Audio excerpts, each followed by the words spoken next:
Hey everybody, this is Harvey Sluggo Wasserman back for the 220 something Green Grassroots Emergency Election Protection Coalition Zoom call.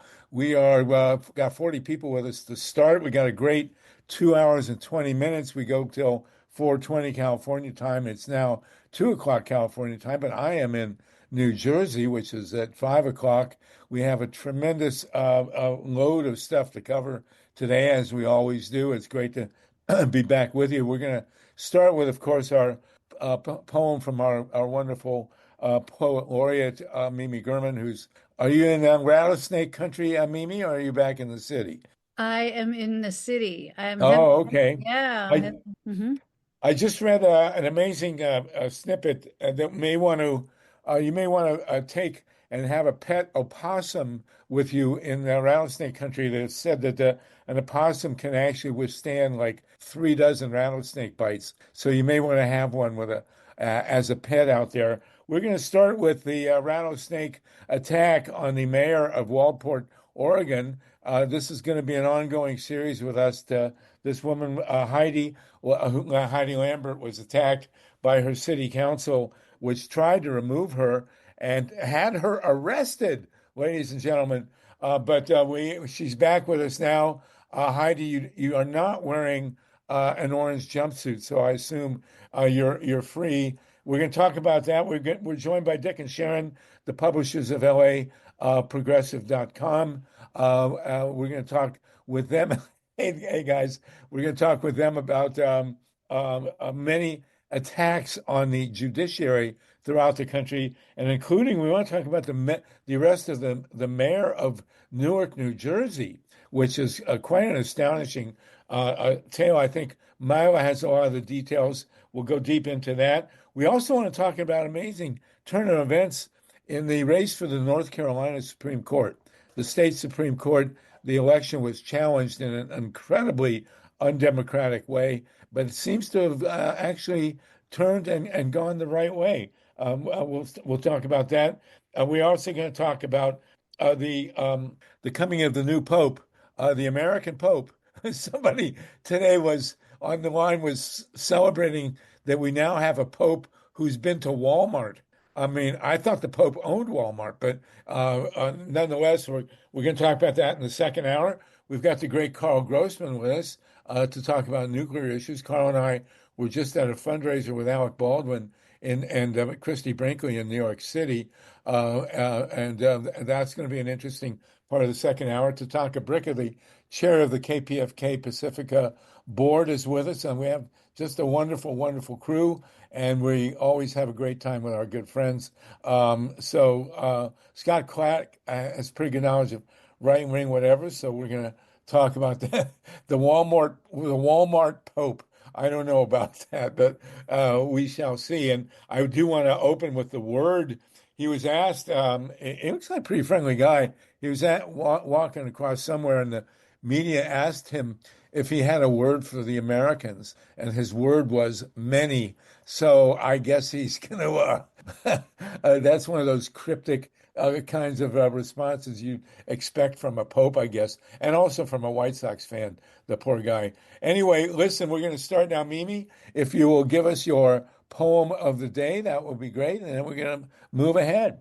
Okay, thank you. And thanks everyone for being here today. This poem is called From the Window. From the window. Outside, fear is the sun and the moon, a moment to pray for survival or for one's demise. Well, whose demise are we praying for? To interject into a poem, or are we? You can't interject that way into a poem, but it's easier to when you if you see a poem to answer those things. Okay, so now Uh, did I interrupt the poem? no, it was over. It's short. It, Okay. it's 7 lines. All right. Well, 7 lines. That's a haiku in 3/4, right? And you're right, Sluggo. It could go either way. There you go. Somebody could be praying for their own demise, depending on, if they've been sent to El Salvador or somewhere to a jail, Man, or someone else's. I can't resist mentioning, thank you for that. I can't resist mentioning that on the front page of the New York Times are two astonishing photographs that defy description. Number one is a gaggle of white South Africans, all white, who have been admitted into the United States, while God knows how many people of color are being turned away and even turned into prisons now. And secondly, is the gargantuan airplane that Qatar, one of the oil states, wants to give Trump so that he doesn't have to lower himself by getting on Air Force One. I guess Air Force One now has become equivalent to riding the subway.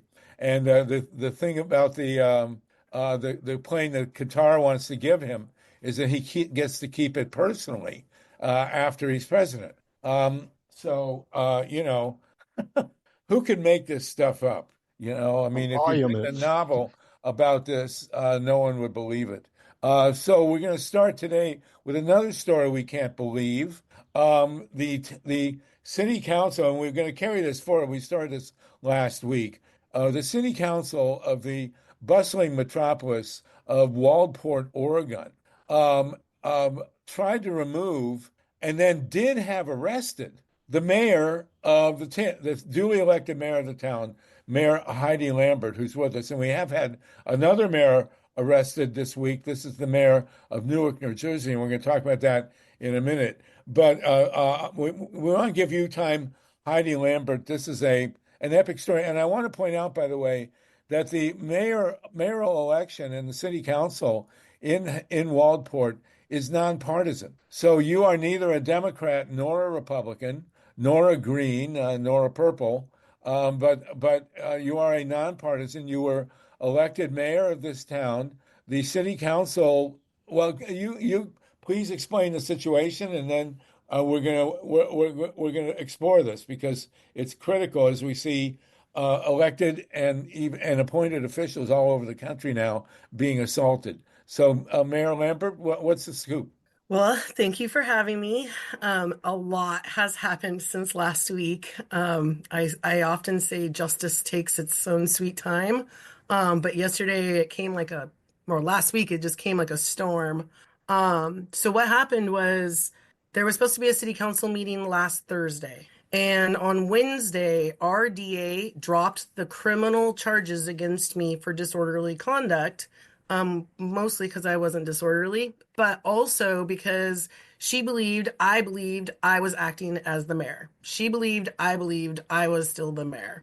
And she actually quoted that the charter rule that they said I violated has been deemed unconstitutional. So it was a huge win for me. It was a huge win.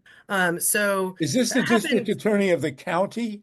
Is this Yeah, okay? that's What's the name of your county? my county is Lincoln County, and this was Oh, Jana appropriate. Wallace. How nice. Yeah, Lincoln County. Okay.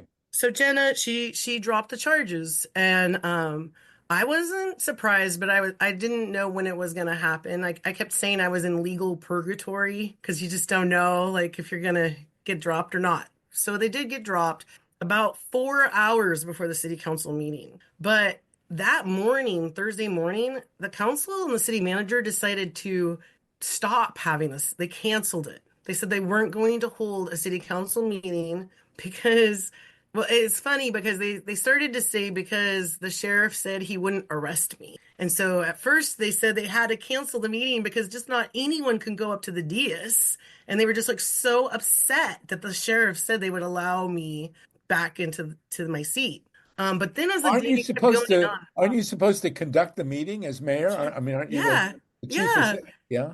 yeah. So I'm going to go do my job. And And when and they arrested you, did they demand bail? Did they demand bond? They didn't even put me in the police car. To be very honest with you, I just was brought out to the police car and then I was cited and then I was released to go back into City Hall. So I wasn't like, I thought I would be arrested. Like I literally had my people's phone numbers, permanently marked to my arm because I assumed I would be going into jail and what that experience would be like. But no, I Now wasn't. remember, people, this is an elected mayor of an American city who's Yeah, being put under arrest by a sheriff for what were you charged with? disorderly Littering. I know conduct. it was littering, right? Yeah, pretty much. Yeah, it's like loitering, I guess they call it, So at any rate, so they did so as the day goes on, by evening, the story is they had to cancel the meeting because they were afraid there was a pro-city protest and an anti-city protest, and they were afraid the two parties might brush up against someone and get upset. I mean, they literally said these things. I'm not making this up. Like they I just literally were like, posted, "What if Heidi. someone accidentally bumps into someone?" I just posted Um, their little Facebook thing that they put out on the chat. So if people want to actually see what they said, it's in the chat. It's coming up as an HEIC file, so it's not a Facebook link per se. I don't know what that Oh, well, you can attachment. open it. You can open it. Well, it comes Okay, from because I'm getting a download warning, and okay. it's asked me to download. It's not a link, so you need to get a link.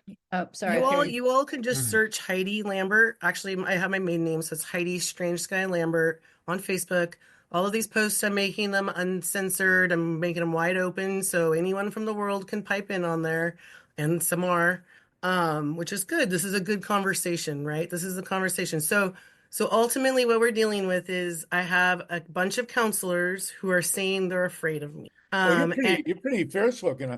I'm kind of afraid just looking at you. I have always told my kids that words are as strong, if not stronger than bullets, What but what never have kind I of felt so threatening before by my words. It's what kind just of so, snowflakes are you dealing with there? That's what I'm wondering. yeah. I mean, I don't Yeah, I mean, understand for what the really, problem they is. get All right, get so get are you going to can you conduct a meeting without the council to get business done?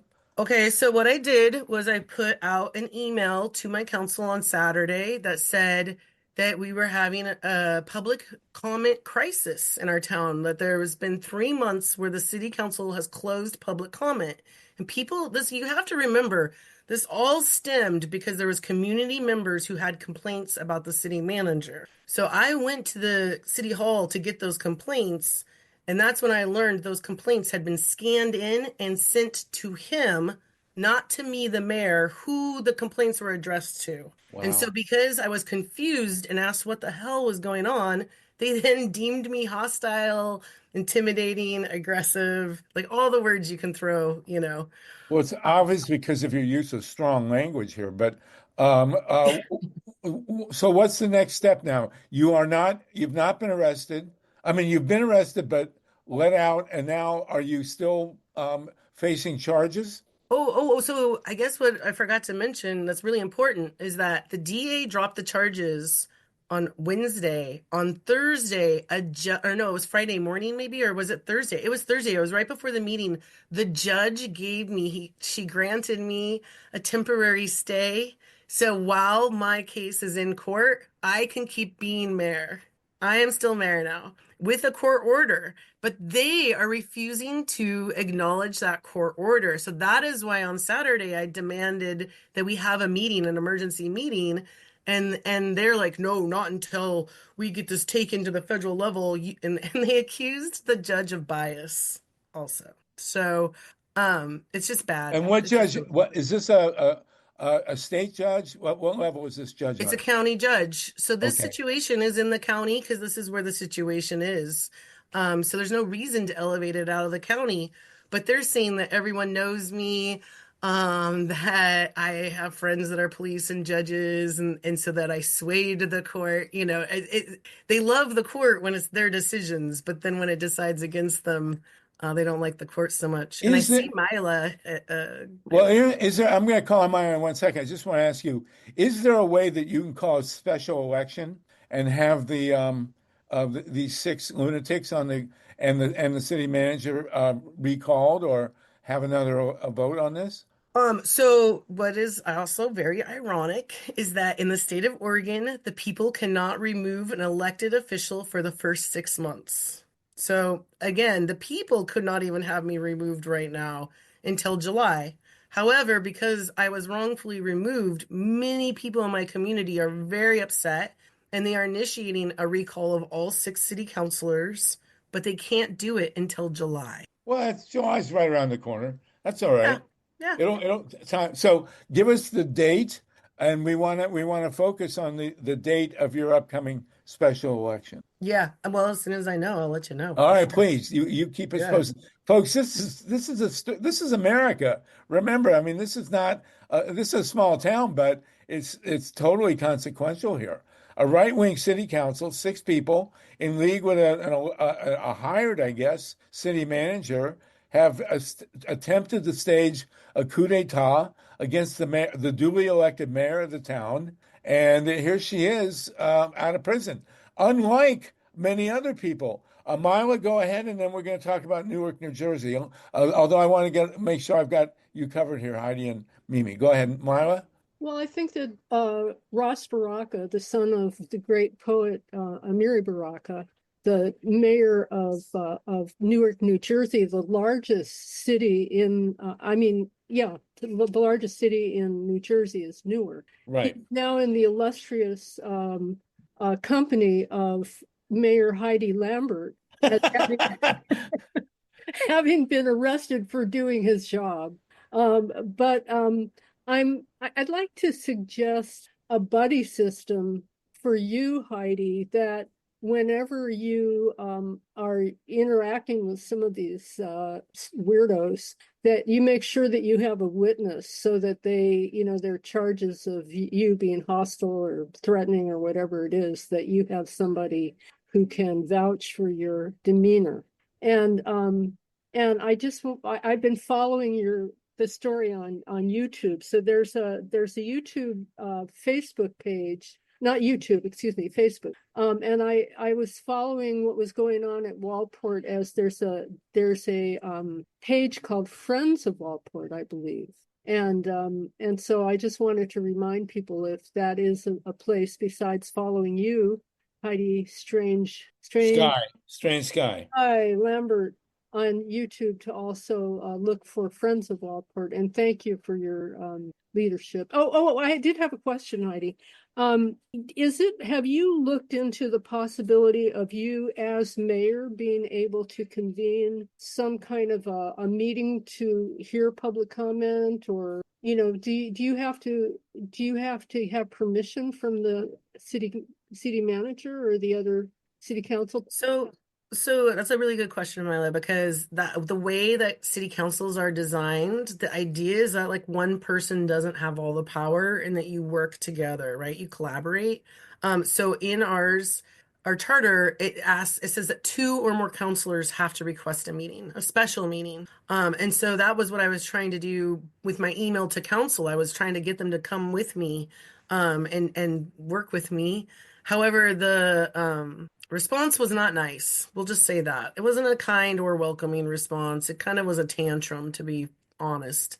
Who threw the tantrum? The council president, his name is Greg Dunn, and he literally is just like, I'm not gonna apologize. I'm not. And never did I ask for one, So it's just like bizarre to me. So anyways, I'm Heidi, laughing. I'm laughing because of this tag that came up on chat where it says Heidi Hydro Shock Strange Sky. That was my old anti-nuke name. So it's kind of cute that Facebook still has me up there as that.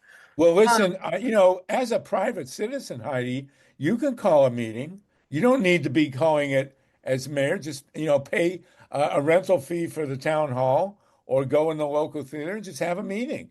So there is a group here that is defending just really all of the justice of Wellport. It's not just my situation, but it's called Justice for Wellport.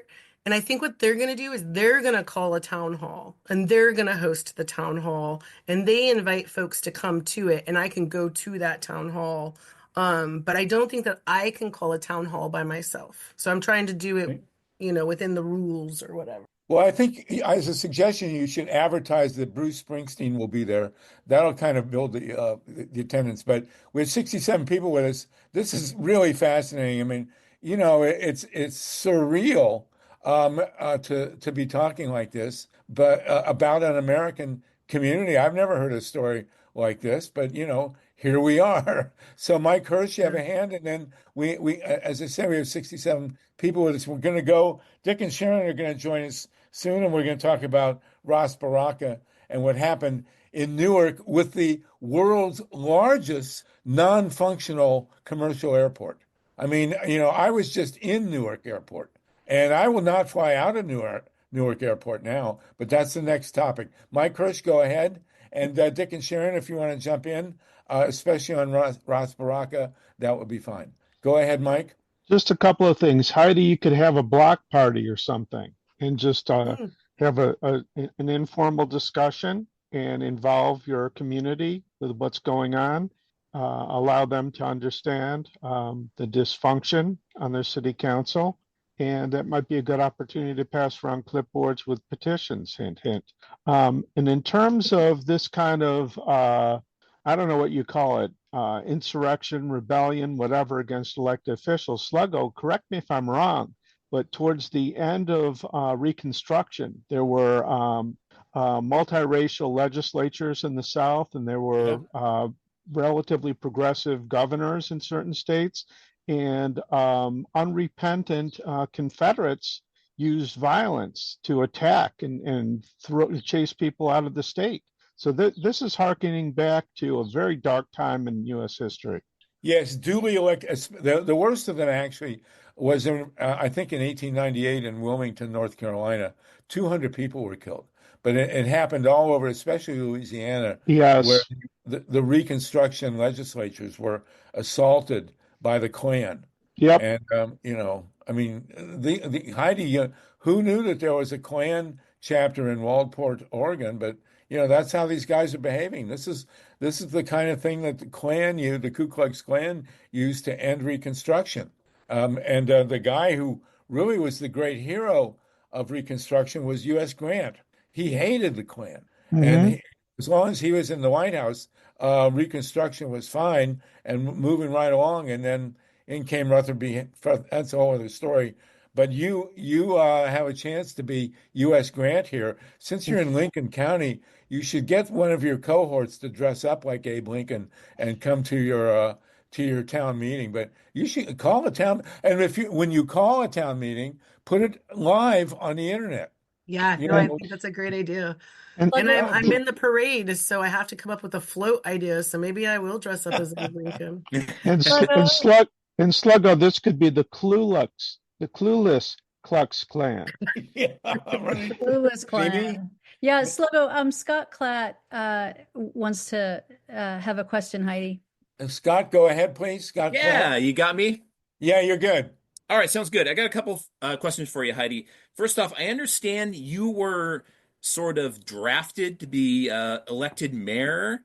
What was the concerns of the citizens when they asked you to run for mayor? So I guess that's correct. I don't know if I would use the word drafted, if not more like just strongly encouraged. But I think what happened was Well, the we saw military strongly encouraged me to go to Vietnam, but I wouldn't do it. So why did right. you? Well, I have young kids. I mean, they're not young, they're young adults, and this was their first time voting, and they didn't want to vote. They just like really want to just burn their ballots. So I just really wanted to do it for them to like give them a reason to vote and like to show them the power of their vote. So that was really why I was strongly encouraged. But also what we had seen is a bunch of folks who grew up here who are now in their 30s or 40s were all on council. So we had like this like little clique of high school girls on council.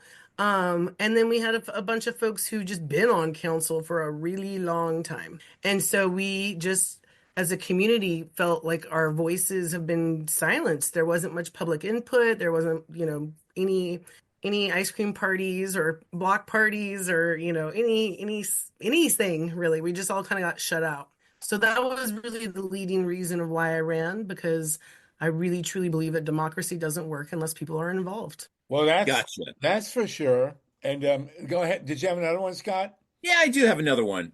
Do you know, obviously you probably do.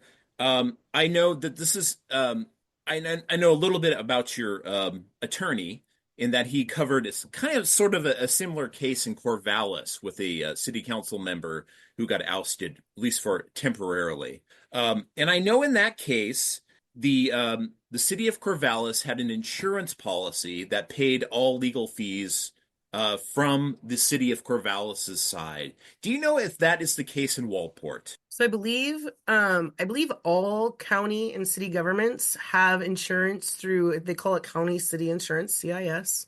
Hmm. Um, what was so interesting about that case was, uh, Oh, she died. Oh, Oh no, no, but she didn't don't say die. that, Scott. No, no, she went blank on us here for a That's Uh, all moment. right. We'll get her back. It's We'll get her Walport. back. Amazing they have internet. And I have to ask, what team is on your hat there? That is the Maple Leafs. I Oh, wore all that right. for Mimi because I know she's a Flyers fan and she doesn't remember what the playoffs are like. But Uh-oh, that's a dig. That's a Fighting Philadelphia down. dig. Just remember that Philadelphia won the Super Bowl this year, no one and cares. Jalen Hurts, Do you God like love my him. playoff beard, also, Mimi? I know Okay, it's, well, it's awful for Jalen Hurts, 54, but the quarterback for the Eagles, refused to go to the White House to meet Trump. So we're no, I double do. on I do that. like Philly. Yeah. Yeah. So anyway, we're double on that one. When the mayor comes back, maybe somebody should go up there and check on her safety.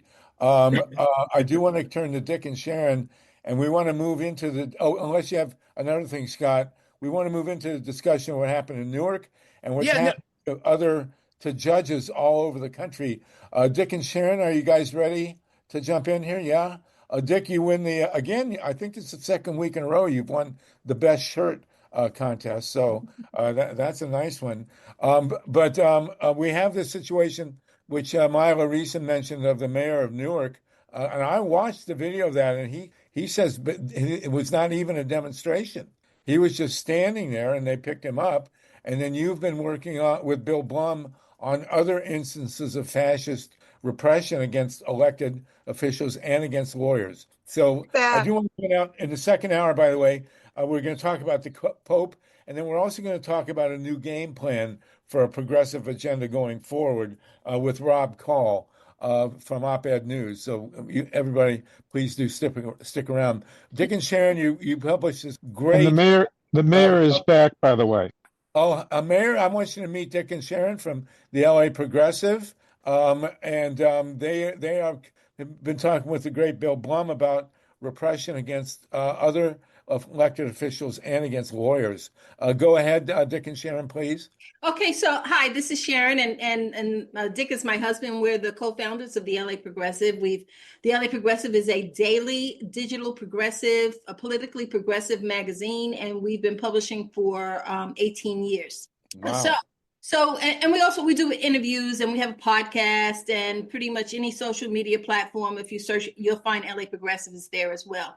There hasn't been a lot of movement on what's happening with the judges, nothing new, but we had an interview with Bill Blum yesterday, and Bill is a regular contributor to the LA Progressive. He's a former judge himself.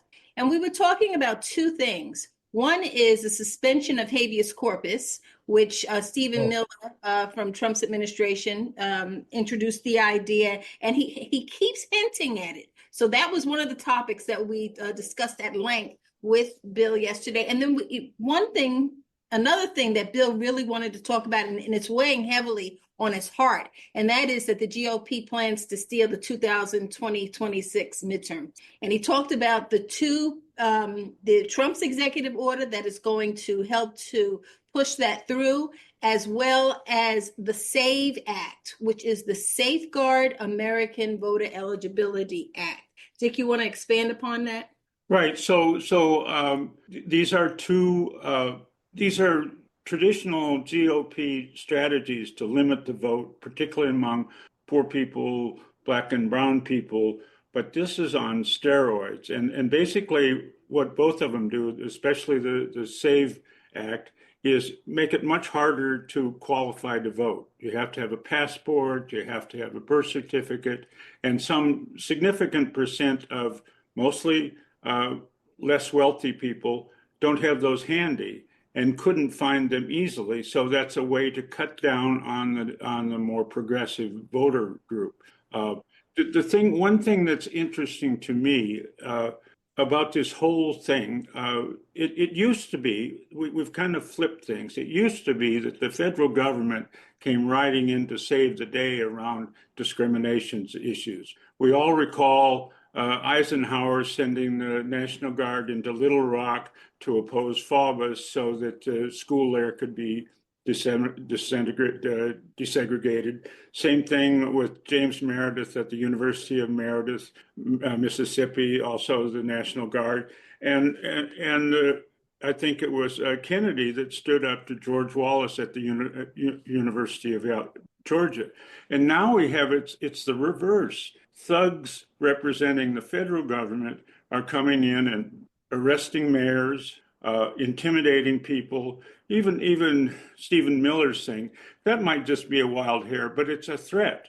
And what we've learned about Trump's threats is if you don't stand up to him, he'll carry forward with them. He's not all that serious about making Canada the 51st state, but he'll try it if people don't fight it. Same thing with Greenland. It actually seems feasible to me that he would send in our Navy to Greenland unless we say, ain't no way, not on our watch. Right. And I mean, you introduced us, Sluggo, talking about the Newark mayor. But one bit of information that has changed is that the Trump administration is actually threatening now to go after the congressional representatives that were present with the mayor. They're saying that they're looking at arresting these Congress people as well under the same charges as the mayor. And that's another threat, because unless we stop that, well, they won't stop with three. Yeah, they're every time AOC opens her mouth, they'll have the gendarmes in her office carrying her away. I mean, they're very typical bullies. You give them an inch, they take a mile. You really have to stop them. Now, I want to just talk briefly about the writ of habeas corpus. So Stephen Miller, a member of the Trump cult, he has come out and said that Trump is considering suspending habeas corpus. And so what is a writ of habeas corpus? It is a document that is basically a legal order that requires the authorities to bring a detained person before a court to determine whether or not their imprisonment or detention is lawful. So basically what it does, it prevents people from being arbitrarily detained for no lawful reason. You can't just grab people up off the street and throw them into prison. And that's the purpose of having this instrument that is called a writ of habeas corpus. It has existed since the beginning of this country, and never, except for one time, has a writ of habeas corpus been suspended. There are conditions when it can be. During war or rebellion, and not just war or rebellion somewhere on the globe, war or rebellion here. So, war or rebellion, a national emergency, or a threat to public safety. President Lincoln did suspend the writ of habeas corpus during the Civil War. That's the most famous time when that has happened. But what Stephen Miller and company are doing is they're trying to use language that would convince many that we are under a public safety threat because of these gangs that are coming across the borders and all of the fear mongering that they do to create this sense of, oh, we are not safe. And so maybe it's time that we suspend the writ of habeas corpus. Right, and they're saying, oh, don't worry, American citizens. We're only going to use this on undocumented aliens. Only people are here illegally. But you watch, if they get away with that, it'll quickly expand to anybody. And you can imagine if there's a big demonstration out in front of the White House, as there was 5 or 6 years ago, they would rush in there with the 82nd Airborne and snatch up everybody and toss them in jail until they felt like letting them go. I think it's, I think, what's his name? Not Harvey, but Sluggo? Sluggo said that, it's hard to believe this. It's impossible to believe this. If we live out here in Los Angeles and if a screenwriter neighbor of ours wrote this up in a screenplay, it would get soundly rejected. It's too crazy. Well, there was a book written by Sinclair Lewis called It Can't Happen Here. And, that was in the 30s. He portrayed a fascist America. And Heidi, I want to ask you, Mayor Heidi of Waldport, are you an undocumented alien? No, but what they could do to me, they can do to anyone. So that is where I'm at. When they arrested you, did the sheriff read you your rights? Yeah, they did. They read me. I actually wouldn't refuse to get up until they did read me my rights. So that's, I guess, what made it like officially I was being arrested. I wasn't trying to fight or, you know, I was just trying to sit in my chair. So when they told me I couldn't sit in my chair and read me my rights and told me I had to be escorted out of the room, there was a piece of me that wanted to just like go solid and make him carry me out, but then there was like the other piece of me that was like, okay, like we'll just go. But there was at least 50 people in the court in the city hall just shaming the council for having me removed. I mean, just literally yelling, shame, shame, and Well, that's I guess what I'm getting accused of being dangerous with is that people are mad. when you say you were sitting in your chair, was that the chair of the mayor of Waldport that you were sitting in? Well, honestly, they took my chair away, so there was no chair there. But I asked the crowd if someone would give me their chair because all of the chairs had been taken, were seated, and someone gave me their chair, and so I just pulled it over really quick and sat in it. Um, and I they can't said that was, imagine the scene. stopping the meeting. This So is you have to have a town meeting which is videoed live for the internet, and we will figure out a way to put it on YouTube and run it in real time. I mean, this yeah, is really amazing, and it's all too common now in Trump's America. We want to jump to Newark. We have 72 people with us. Steve Caruso, Mike Hirsch, and Mimi. You want to speak, and then we're going to continue this in Newark. Well, I know that Mila, you paid pretty close attention to what happened in Newark, so maybe you can give us. I watched the video. He was not. This was not a civil disobedience in Newark. He was just standing there in neutral territory, and the same with the Congress people. They were not breaking the law, and yet they were arrested. And that's interesting what you say, Dick, about Trump going after the three Congress people. It's amazing. And before I forget, I want to mention this attack on this requirement for ID to vote actually is a major attack on women because so many women in America have changed their names when they got married and do not have ID birth certificates in their current legal name. And the one group that is most anti-Trump in America is women. And if they can disenfranchise a substantial percentage of women going into the 2026 election, it's going to have a huge difference. Okay, Steve, Mike, Can Mimi, I and break Nathan. in with something as Yeah, please go ahead. Sluggo. Sluggo? Think baseball. Yeah, so Think an old guy remembering the days 50 years ago when he used to play ball. That's Sluggo. Okay, go ahead. got it, Yogi. Uh, so in a different administration, we would think this would be a big egg on their face, a horrible thing. Their people went down and embarrassed them. Not so. This was a message. This was a message to people like the mayor and all the members of Congress. You mess with us, we're sending the thugs in by the dozens in masks with guns, and they'll mess you up and put you away for a while, and you won't like it. It's just like that horrible way they treat the people that they take down to the prison in El Salvador, bent over and shaved their head.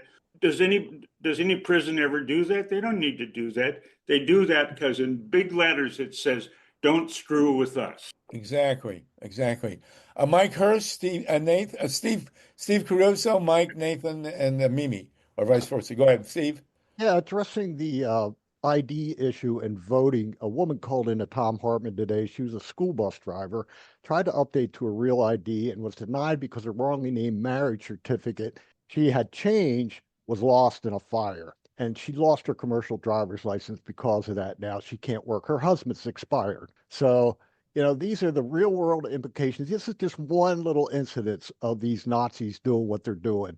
And that's what they are. If RT was here, I'd call you to your face, you're a Nazi. If, Donald Trump was here, I'd call you to your face, you're a Nazi. If Stephen Miller was here, I'd call you to your face, you're a Nazi. And that's what you are. You're fascists. This is what we fought World War II over. You're done. Start counting your days. Thank you. Thank you. Mike Kirsten, I know Myla is waiting to talk about Newark. Let's go through real quick. Mike, Nathan, Mimi, and then we'll go to Myla. Yeah, thanks, Steve. We need to call things what they are. We can't tiptoe around this. And the fact of the matter is, when Hitler was rising in Germany, there were a lot of Americans who were sympathetic to that. They marched, they rallied in Madison Square Garden, they marched down the streets of New York City. Uh, there were Nazis who marched in Skokie, Illinois. I'm not saying that they don't have First Amendment rights, but I am saying that we have to watch out for fascists among us. And they're very aggressive and they use fascist tactics, surprisingly enough, whether it's Joseph McCarthy, whether it's the John Birch Society, which became Hey the everybody, it's good to see everybody. I like okay. this nice Okay. meeting. Can we please mute that person? Okay, it's so nice. Okay, that's Yeah, yeah, okay. there we Go ahead. go. There's people trying to shut down our free speech by being jerks. Yep. We aren't going to Okay. have it. So anyway, long story short, if it's the John Birch Society, the Tea Party, MAGA, whatever name they call themselves, the Proud Boys, these are the brown shirts, American brown shirts. They are literally on the march. They're using violence and intimidation. Mimi and I have discussed this. She's gotten in the face of some of these local fascists. And and Sharon and Dick, thank you so much for being here. I've been a fan of yours for so many years. You guys are absolutely amazing. And you told it like it is. If you don't stand up to these bullies, they're going to keep pushing and pushing and pushing. There's no such thing as compromising with Nazis. Literally not. We Okay. remember, real quick, Sluggo. We remember what happened when the British thought they had peace in our time with Hitler, that they had come to some kind of a compromise with Hitler. You cannot compromise with Nazis. Thank you very much. Well, thank you. That was succinct and to the point. Mimi, Paul Newman, and then we're going to go. Yeah. Sorry. Mimi, Myla was before everybody else. So Mimi and then Myla, please. Okay, Mila, if you're talking about Newark, can I jump in before you? Oh, Go okay. ahead. I just wanted to say, Dick and Sharon, exactly what you were saying about, the whole, it's the language that they use, that the oppressors use. And the language that they use is exactly in the response that Heidi received, which is, I'm looking at it right now. We've been informed by the DA that they won't be able to reliably prosecute charges brought by the local sheriff's office, blah, blah, blah. We feel the safety and security of the meeting cannot be ensured. There's zero proof. The DA dropped the charges. The judge said to them, this is unconstitutional, what you've already done. And they come back at it as if none of that occurred. And they're fearing for their lives, which they know is untrue, and we know is untrue, but the people who are looking from the outside don't know. Thank you. Okay, Myla, and then we're going to go after you, Myla, to Nathan and Paul. But Myla, you've wanted to talk about Newark, so let's hear it, please. So I can provide a little backstory for those who haven't been keeping up. But basically, Newark, New Jersey, which is the largest city in New Jersey, has a facility that had been, it's a rather large facility. It had been a halfway house, and it's multiple stories, and they were operating. And there was a certificate of occupancy where they had gone through years ago, making sure that there was that it was safe. So the fire department would inspect it to make sure that that everything was okay and that the elevator was working and that people could get out in case of an emergency. And the last time it was inspected, it's my understanding, was about 10 years ago. And so the Trump administration decided that they would use this facility that was no longer in use as an ICE detention center, which could detain approximately 1,000 people. It's my understanding, so it's relatively large. And so the city of Newark has been engaged for a little while now, trying to make sure that the facility is up to code, that people who are detained there are safe, and that they can just standard procedure in terms of inspecting the facility to make sure, because they have an obligation, because this facility is within the city of Newark. So it has been it's been turned into an ICE facility, and there is a private company that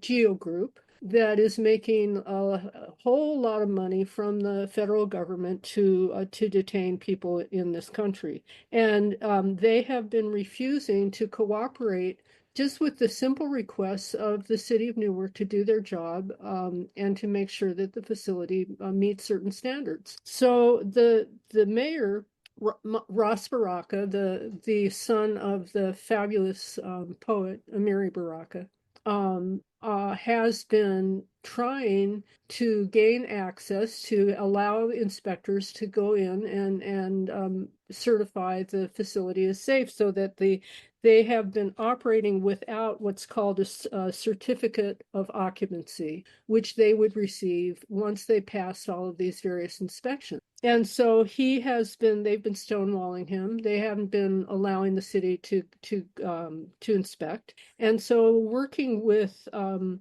several Congress people from New Jersey, they decided, the Congress people decided that they would inspect, because they have a right to make an unannounced inspection. As Congress people, they can provide oversight, and they are duly.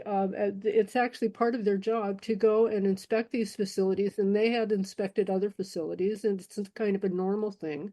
And they coordinated with Mayor Baraka to make sure that that the facility was up to code, and that the people who were being detained there were safe. So the three Congress people, one of them, 80-year-old cancer survivor, Coleman, Representative Coleman, and two others, went down there. They arrived, and they said, "We're here. This is the law, is that you let us in and we can inspect." And they were basically kept waiting for a couple of hours. And Mayor Baraka went down. It's my understanding that he went down because he was they were planning to conduct a press conference after the congressional delegation had gone through the facility. But it was just kind of a really bizarre chain of events where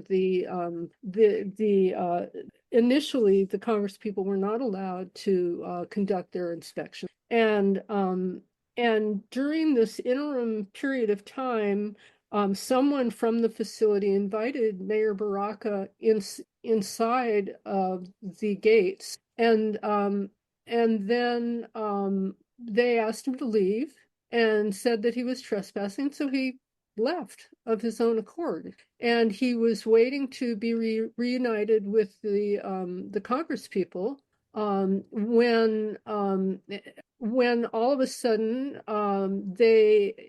we believe there was a call from Alina Habba, the former lawyer for some kind of a strip mall, who has now been appointed as something like attorney general for that area. So she decided after the fact that she would have them arrest Ross Baraka, the mayor of Newark, for trespassing, even though he had been invited in and had left when he was asked to leave, and he was on public property in the city of Newark. And this most bizarre scene developed, and I'm still trying to wrap my head around why the Congress people responded as they did, but they decided that Ross Baraka was not safe, and that to protect him, the three Congress people would surround him so that the people who were asked to arrest him could not get to him. And I'm not exactly sure who they were. Homeland Security officers, I suppose. They roughed up this 80-year-old Congresswoman, Coleman, and shoved another Congresswoman, and arrested Mayor Baraka, and he was detained for a couple of hours, and And it's my understanding he said that he was really treated respectfully once they during his detention. But just handcuffing him and arresting him was completely inappropriate. It was an act of intimidation, and I guess that's all I have for now. If you have any questions, I know other, I Well, have a few more details, but I think that that's the probably. question is, should we fly Mayor Heidi Lambert to Newark, or should we fly Mayor Ross Baraka to Waldport, Oregon? Well, We well, need an exchange program here. But Sluggo, we should try and get them together maybe next week to Zoom together. I mean, this is astounding, coast to coast. And I'm by the way, I'm in Teaneck, New Jersey right now, 20 minutes from Newark. So this is down Martin, that's a home here. great idea. We let's link you guys if we can. But this is Mila. Thank you for that. I mean, I saw the video. It was, but I couldn't figure out what was going on. I'm glad you were able to. Dick and Sharon, this is a real hook for you guys to link these two together at I LA would like to, Progressive. I would actually like to interview both Mayor Lambert and Mila and have you guys both relay what you've just relayed to us in a LA Progressive interview and article. I'd love to do that. Mila, that was fantastic. And Mayor Lambert, you have been awesome in explaining to us how quickly and easily we lose our civil liberties and civil rights. When we stand around and don't say anything, they'll keep going further and further and further. Yeah, Right. And I want to point out one thing that, Trump's poll ratings are way down now because of the economy primarily. And I remember all too well the first couple of years of Reagan's presidency. And he was in the tank because the economy crashed when he came in. But when it came back, his poll ratings went way up. That's not impossible for Trump. We have to be very aware of what's going on here. I think it's unlikely. He's really doing a good job of destroying the American economy, but who knows? That's right. And the American people have a very short-term memory. So this new deal that he's talking about with China, even if there is a temporary boost to the economy, the American people will just forget about, what's happening with arresting judges and violations of civil liberties and civil rights and talk of suspending habeas corpus. All they really care about is, is my 401k okay? Yeah. Well, if you have a 401k, I do want to very quickly slip in before we lose track. There was a horrendous attack on the election of a woman to the North Carolina State Supreme Court, where a Republican, and this is nonpartisan overall, but the Republican tried to get to do what something similar to what was done to Mayor Heidi, which is to negate her election to the North Carolina Supreme Court. And he went to all sorts of legal machinations. He finally ran into a Trump-appointed judge who stopped it. And the Republican just a couple of days ago conceded. I have a very good friend in North Carolina. I don't know if she's on. Karen, Laura, if you're on, raise your Sluggo, hand. real quick. The mayor has to leave in 5 minutes. So if you want Okay, any so last words before she yes, gets, but We this also, the Marty, Republican conceded, and the woman has now been she's a Democrat, but has been seated on the North Carolina Supreme Court, which was my friend in North Carolina predicted that would never happen, but it has. So resistance does have a place here. Real quickly, Mayor, and then we can go to Paul Newman, Lynn Feinerman, and Mimi, and Dana. And Nathan, Danny. Nathan has been on the queue for a long Oh, time. Nathan, yes, I Nathan, think please. But Nathan go ahead, left. Bear, if you have to leave, give us the last word. We also have Lee Felsenstein on, and we want to talk with Lee and Mila about some of the ideas we had on tracking the data from these mass rallies. We'll do that in a few minutes. So let's get through this. Lee, if you can stick with us, that would be great. And we'll wander into the second hour where we'll talk about the Pope. And then Rob Call is going to give us a progressive plan for the coming whatever. So go ahead, Mayor. Did you want to say something? You're going to come back next week. I We already am. I'll continue come to, back next week, and yeah, I we're going to continue to apologize. do this. And we do want, I'll see if I can line up Bruce Springsteen to come to your next town meeting, but we do want to run it live. So go ahead, I just please. wanted to, I wanted to say thank you to Scott about asking those questions. And I'm sorry I got abducted by aliens there for about 2 minutes, but they brought me back. But if Scott wants to email me personally, I would be happy to talk to him about the city insurance. And we can talk about it next week too. And happy birthday, Sharon. Thank you for Oh spending yeah, your happy birthday with birthday, Shane. us and fighting for You're finally justice. old enough to get a driver's license. Good for you. So yeah, I'm just wanted to say thank you all, and I have to go back to my day job now, but I'll see you guys Monday, and please feel free to email me if you All need right. me. All We'll see right. you at the top of the hour in a week, and we'll have undoubtedly more arrests to discuss. And we'll see if we can get somebody can get to the mayor of Newark. Thank you Yeah, for that. I think maybe I should start a club, like the Arrested Mayor Club, Well, right? no, absolutely, you should, most definitely. Okay, Um, now I'm not alone, so we can even invite judges, I guess, and Well, unfortunately, that is the case. You know, judges are being doxxed, and they're now they're the new MAGA tactic is to deliver pizza to judges' houses that are, in my case, as long as there's no cheese on it, it'd be fine. But you know, what can I say? Okay, thank you, Mayor. Mayor, we'll see you next week. We all right, appreciate thank you. and keep up. Nathan, and then Paul, Lynn Feinerman, Mimi. Yeah, We still have 76 people with us. Go ahead, wait, Nathan. Nathan is gone. I think, if it's the same guy, works for Election Truth Alliance, which is sleuthing the data on the 2024 election. He's getting more and more groundswell as he pulls the data out and finds that there's this Russian hook into it, leading to a vast increase in Republican votes at the last minute on election day. Right. So if he All comes right. back, We'll deal with I that. have to pay attention. I should have known who it was. It kind of hit me. I said, Nathan Taylor, I think I know who that is. All Oh right. well. Well, see if you can track him down. We'll have him back next week, please. Paul Newman, Lynn Finerman, and Mimi, go ahead. And then Yeah, Danny.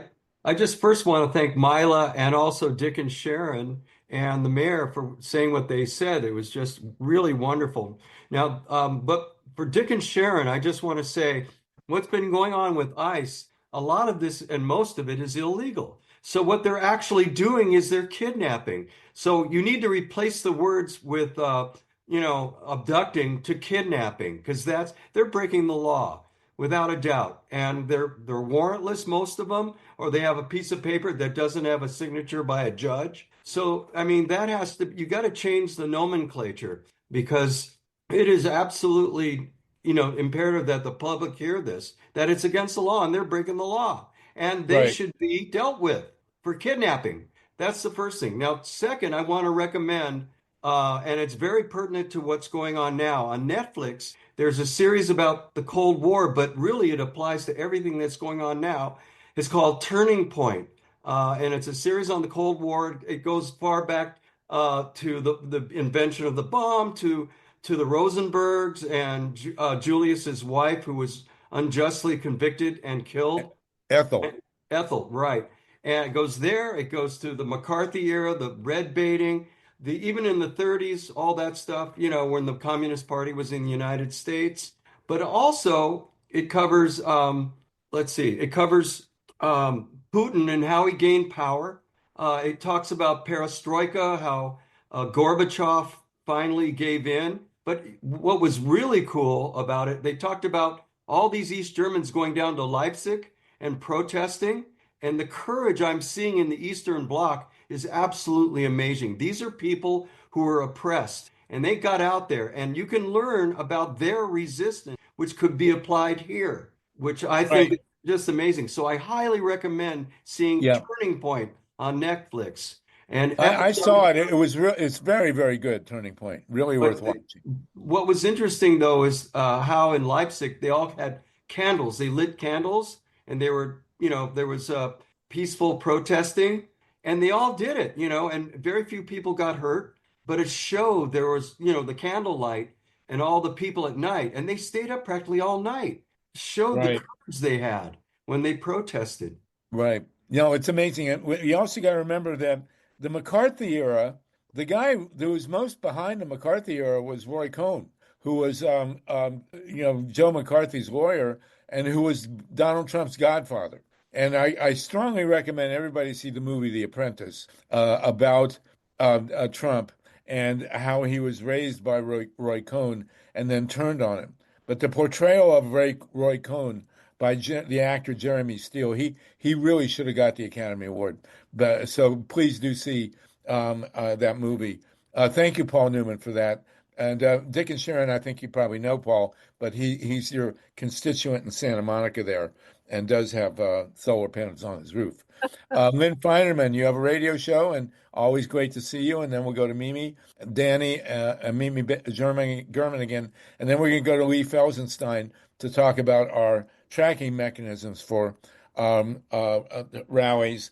And then we'll talk about the Pope and game going forward. Lynn Feinerman, please. Yes, thank you. Thanks for the mention, and hopefully someday you actually will see me again when we stop being doxxed. I just want to emphasize that when the spokeswoman on for the Trump administration got on air regarding the arrest of Ras Baraka, what she said was that the Congress people were body slamming the ICE. That is what she said literally. And this is just right out of the playbook. It's right out of the fascist playbook that the police use all the time. That the person was resisting arrest, that they pulled out a weapon, et cetera, et cetera, et cetera. This it is the classic blaming the victim mode of operation. And I think that we need to challenge that. We need to demand the evidence in that respect. That's all just wanted to add with regard to the arrest of the mayor. Well, thank you for that. We appreciate it, Lynn. And your show is called, what is your show called? Women Rising Radio, www.womenrising.com. Thank you for that. I want to point out my buddy Tatanka Bricka is with us, Carl Grossman, and we're going to go to Lee Felsenstein, who Tatanka brought us to talk a bit about our project and tracking people who come to the rallies. Mimi, go ahead. Mimi from California. Are you unmuted, Mimi? You're from Indivisible. Indivisible, right? Yes, I just got unmuted. Thank you. Go ahead. I had wanted to mention about the arrest of Mayor Baraka in New Jersey. I think it was Alan who mentioned yesterday on the PDA town hall that 1,000 people showed up very quickly there at the facility. And I'm afraid our news is very much siloed in this country still. So I don't know a lot about that, but that was just the amazing thing to do. And then the lady who just spoke before me, we're seeing, okay, there's not accusations of body slamming, air quotes, right? But we're seeing that at the local Tesla takedowns that, these dumb thugs show up and they're trying to get videos that they can get clicks, blah, blah, blah. And they say, oh, don't touch me and all this stuff. And it's very well-known tactics. So just be careful, everybody. Thank you so much, Sluggo. Thank you, Mimi. Keep up. And we want to talk a little later about Gavin Newsom's escalated attack on solar energy in California. He's outdoing Donald Trump in his attack on renewables, and we want to get to that before the end of the second hour.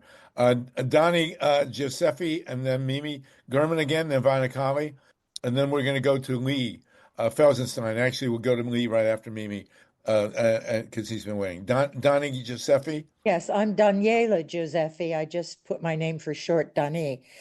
So I knew you years ago, Sluggo, when you were by your real name, and you looked very different then, and so did I. I would put on my video, but for some reason it won't let me. Okay. However, I live 5 minutes. Hold on just a second. I want to explain. The reason we don't let people put on their videos is that we've been getting Zoom bombed by pornography. It's nothing to do with you. Please be patient and let us maintain no problem. that. I'm happy not to have my video. Okay, We've go allowed ahead. it. You can turn it on now. All right, go ahead, Donnie.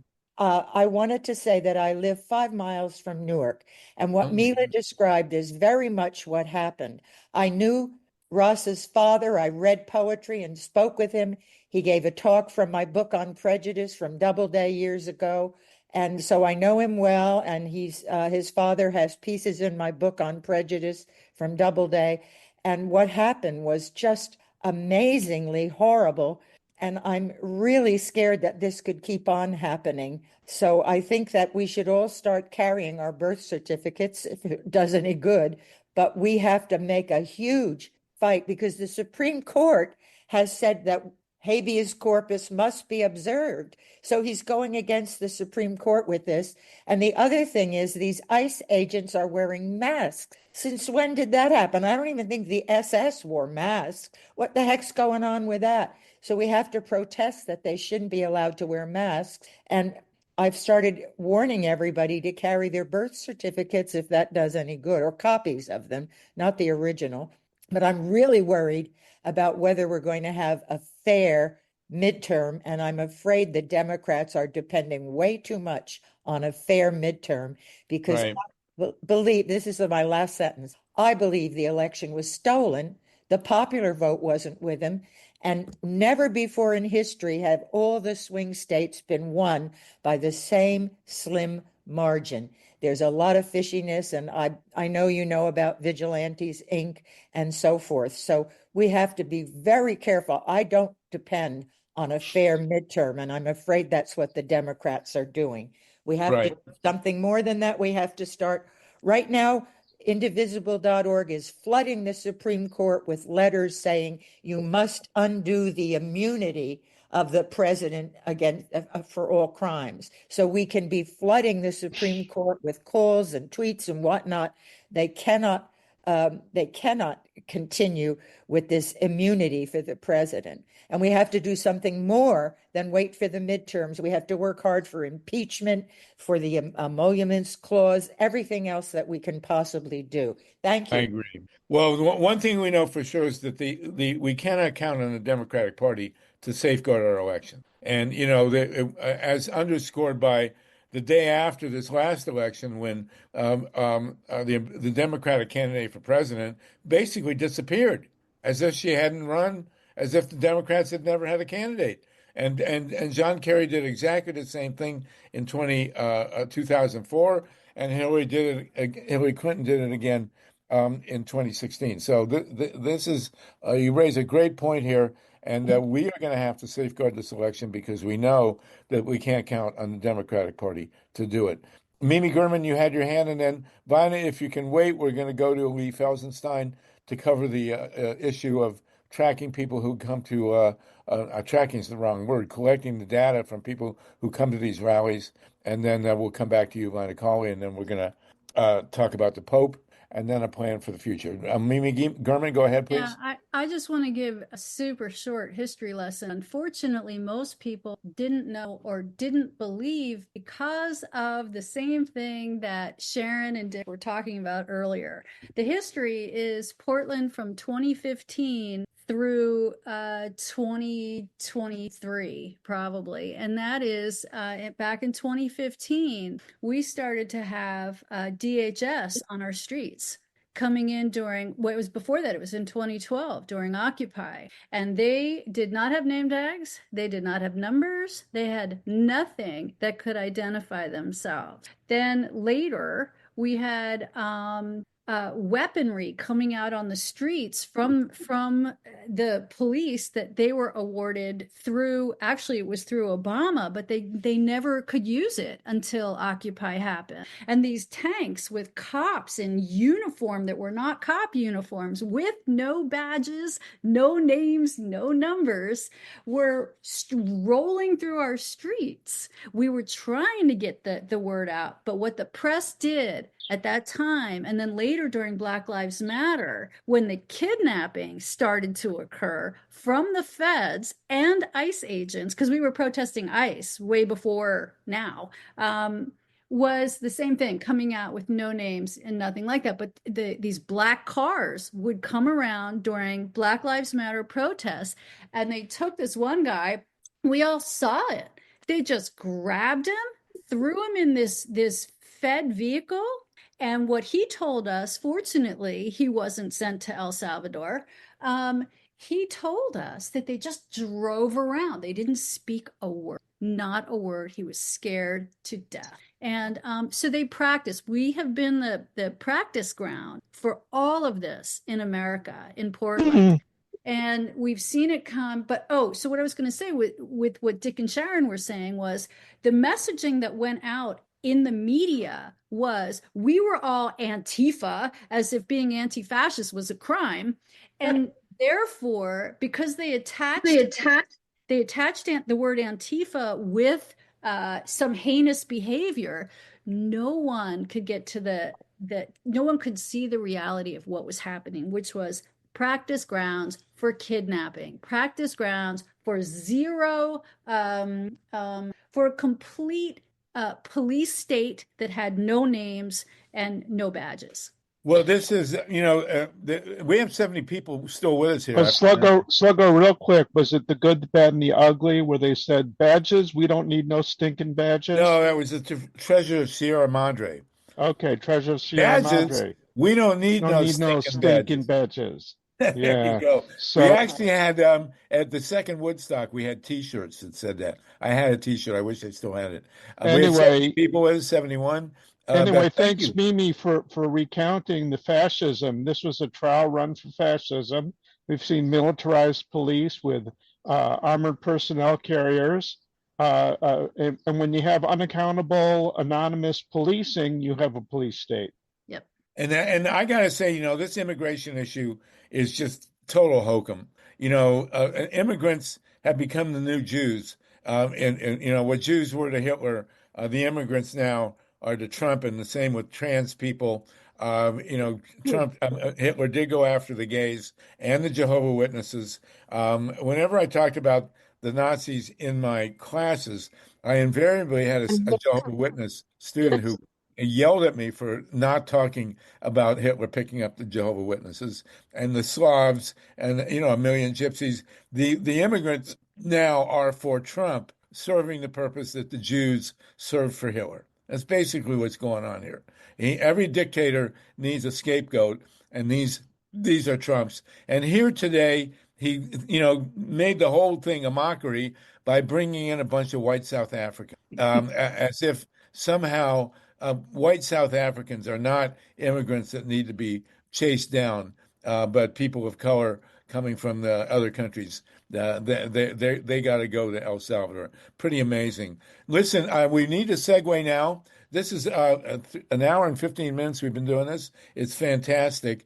We did have, and we're going to go Ruth Strauss and Vina Colley, but there is an issue that we raised. We've been raising over the weeks, and we have Lee Felsenstein on, who is brought to us by Tatanka Bricka, to discuss a solution, if one is needed, to making sure that the rallies that are drawing tens of millions of people here in the United States and around the world are followed up on properly. When in 2016, when Trump came in, there were these mega rallies, anti-MAGA rallies, where millions of people came, and everybody went home, and there was not a proper follow-up. Now, I'm being told today that there is. I want to call on Myla Reason for that. But Lee Felsenstein, you raised the possibility that organizers of these mass rallies might print up business cards on special colors that will have a QR code and of course a union label, and that they need to be printed on hemp or recycled paper. But can you just give us to nail that down for us? And then I want to talk to Myla Reason about her take on it, and maybe we can put out. I sent a draft memo, but maybe we can put out a memo suggesting the rally organizers do something like this. Lee? Yeah, let me just claim 30 seconds for political theory. Political power is exercised by control of information channels. Blame that on me, but I think it's self-evident. And so what we're doing here, I put out originally what I wrote, I said reverse the media. I called it that, but it's not really reverse the media. It's a method of providing a reverse channel for the media. The media is still going out, but this is the channel for information to come back and come to the people who are putting out the information. Close the loop. Okay, and that's done using the infrastructure we've got, the internet, QR codes, and our cell phones, and we can all do it. What it needs is to be organized. The idea is then, by the way, the business cards came from a discussion here at an earlier meeting. I can't remember who told me about them. Well, there was an issue raised. I want to explain. There was an issue raised that people were passing out leaflets, and that didn't work very well, and especially one in LA where the leaflets turned out to not have a union label. So what you came up with was a synthesis, which is a business card. I didn't come up with it. Oh, well, whoever did, but It could have whatever. been Milo, but I don't remember who it was. Okay. So good for that. Good idea. My original idea is more or less unworkable as to using message. Okay, so what's required is some core of organization that is there to organize others. That is to say, the various rallies will have their constituent organization, and they need to each set up a website which at least sends people to the websites of those organizations or agglomerates it in one. That's up to them. But the QR codes contain the URL, the address of that website for that rally, for that day. It should stay up later because the business cards will circulate. That's one of the point that they're small enough they don't get thrown away. So somebody has to help the people, who are going to do it, set up their websites. And you have to think about once the information lands on that website, who I am and, here I am. What do you want from me? Okay, the website has to answer that question. Say, well, do you have this? Do you want that? Do you have ideas and so forth? Do you want to participate in election protection? Whatever it is. So that's going to be different at different locations. And I'm just saying that in order to make that happen consistently, some group has to be together to organize that. And I'm hoping that we can get together, or somebody can get together a group that will do that. And I will help, but I won't do the organization because that's not what I do well at all. All right. So that's what this is about. So there needs to be a service available to people who are organizing these rallies to, if they need it, to help them set up a website help that them can with then making be the QR accessed codes. Those are done by QR codes with a QR code. Sorry, go Yeah. ahead, Dick.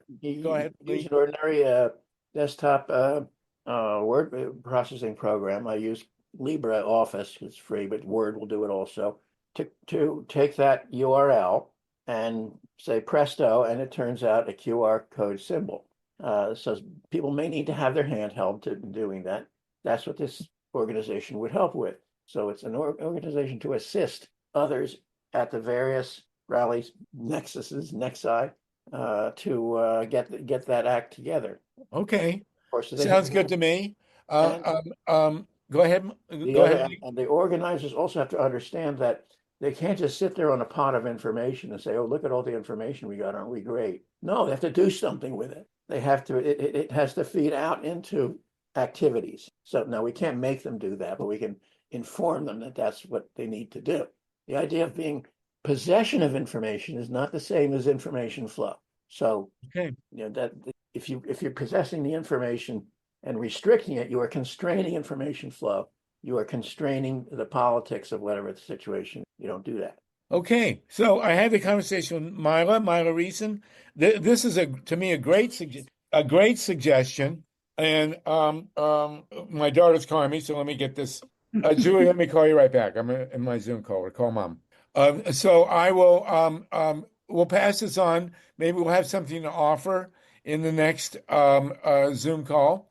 Mila Reeson, you wanted to jump in with comment on this, please. Sure. So, I guess I want to play a little bit of devil's advocate here, and I'm wondering whether we're kind of overcomplicating things and not recognizing the tremendous organizing that is already going on and the tools available for that organizing. There's something called Mobilize. The organizing is happening and has been happening kind of organically on a lot of different levels. I've been at rallies where you see someone say, text a certain number, and when you text that number, then they have your data.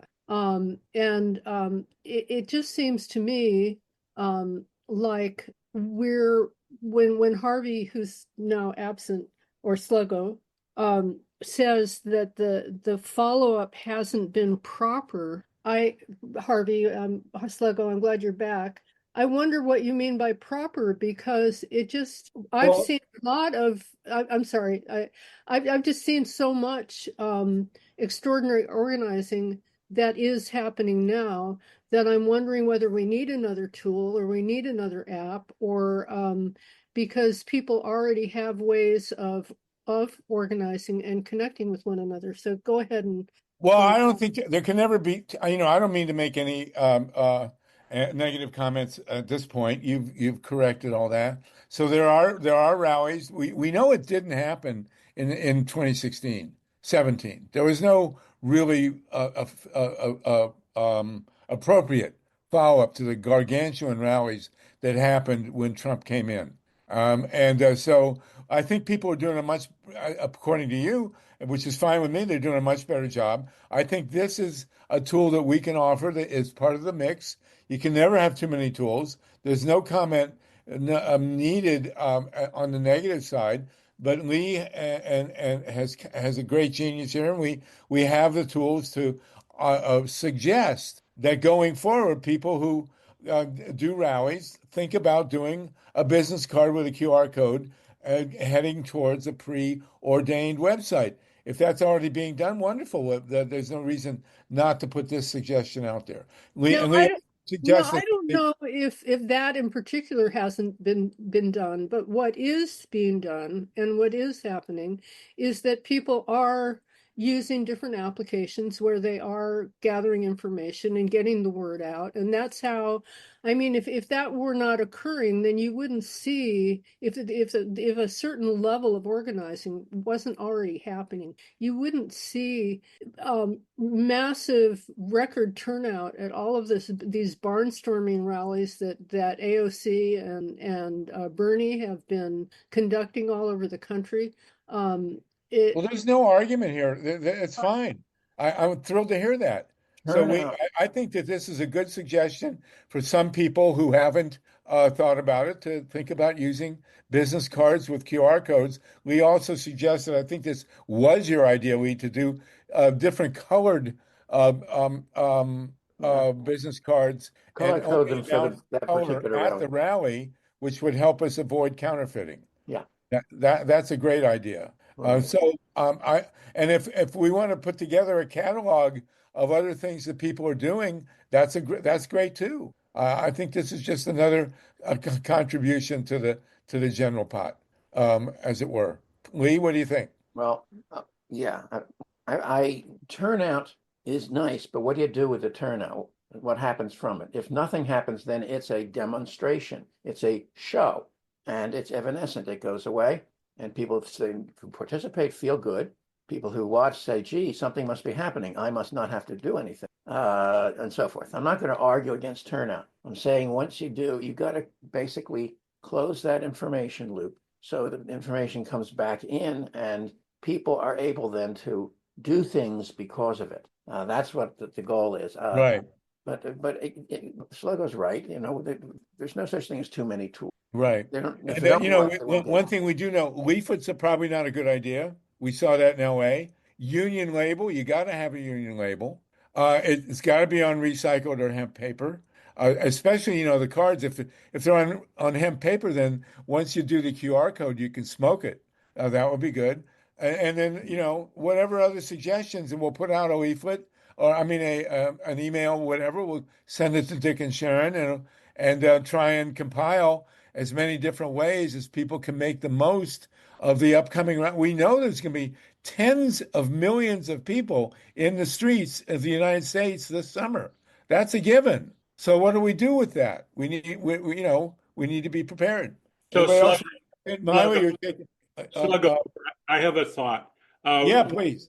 One failing I have long seen, I think many of us have seen among us progressive, is we divide ourselves in smaller and smaller groups. Here in Los Angeles, there's dozens upon dozens of groups of very, very like-minded progressives who meet separately, who demonstrate separately, who barely talk to each other. Somehow we have to agree to have an overall organization that we all feed into that can do some of the thing that Lee says, that can direct mass movements, not just demonstrations, but actually take action. On the Republican side, Donald Trump's folks have done that in spades. And if I could just dovetail what Dick is saying, Lee, you're saying some things that I think are extremely important that we often do not hear. We hear about, get the numbers out, get the people out, do the demonstration, but we don't hear about people coming together and truly working on a plan, an in-depth plan, a well strategized. That we just don't do. And I'd like to see that.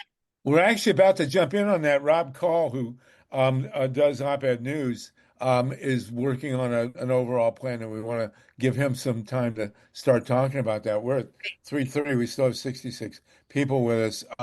We had someone who was going to speak, but go ahead, Lee. Is there anything else you want to jump in? Good. Okay. Go on and on, I'm but going to. all I need.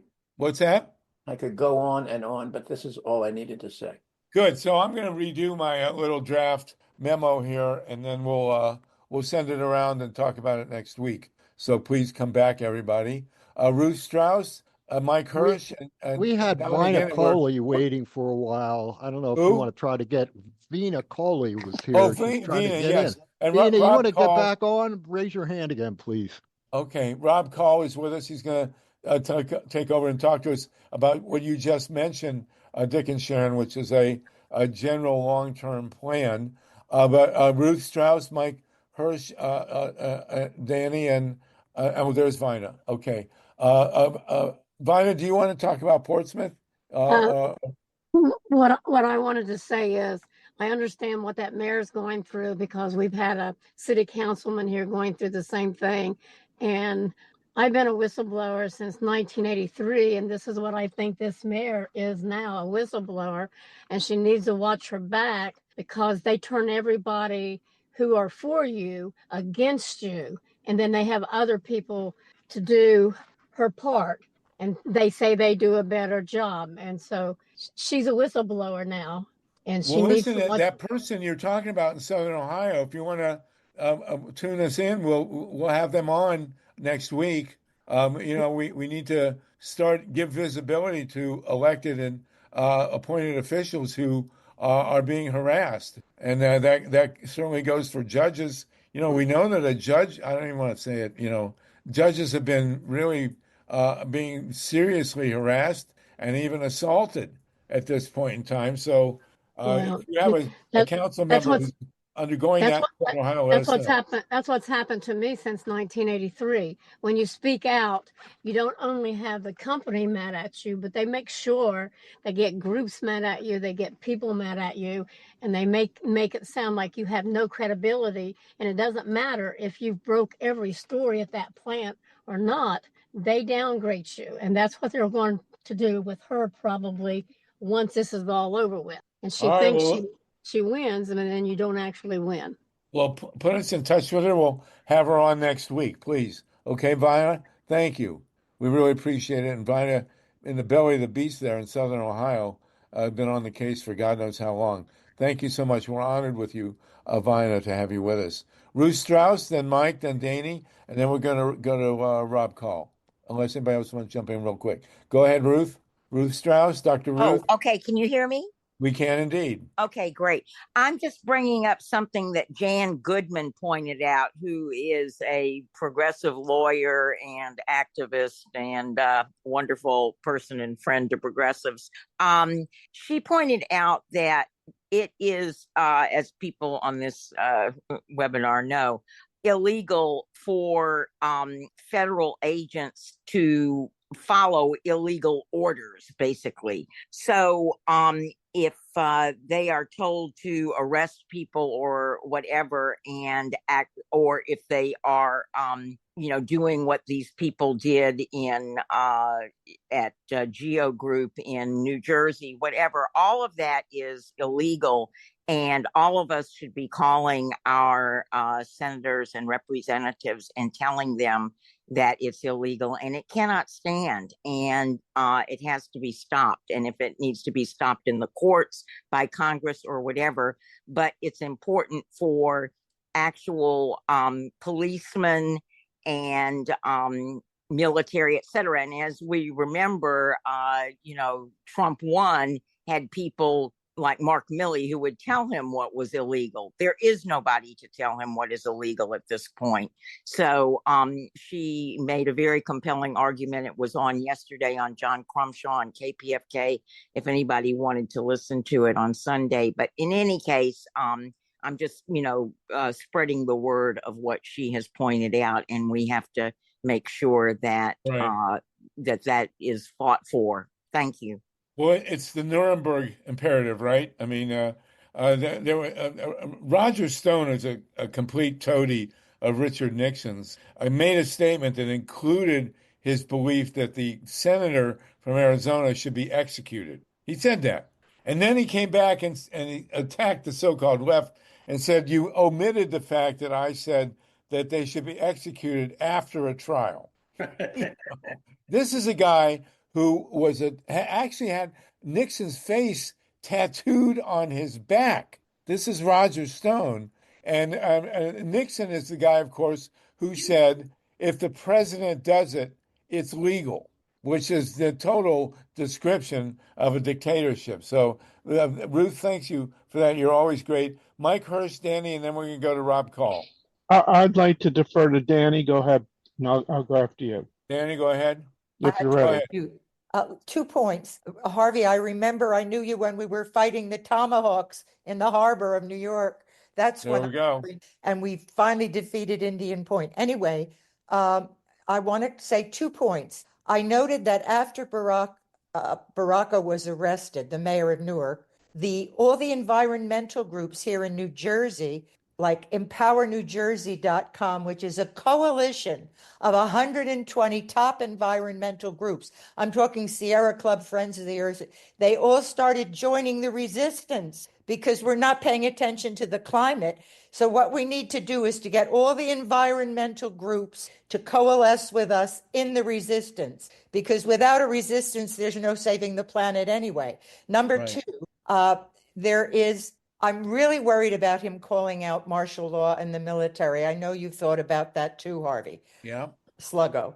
But what I'm thinking is we have to start getting everyone who has a relative in the current military or National Guard to be alerted that they must not start shooting civilians. It's against the Constitution, and they have the right not to do it, because we have to get the military to realize they do not have to follow the executive branch if it calls for shooting civilians. So we have to start organizing people in the military to be on our side. It's very important in case martial law is called.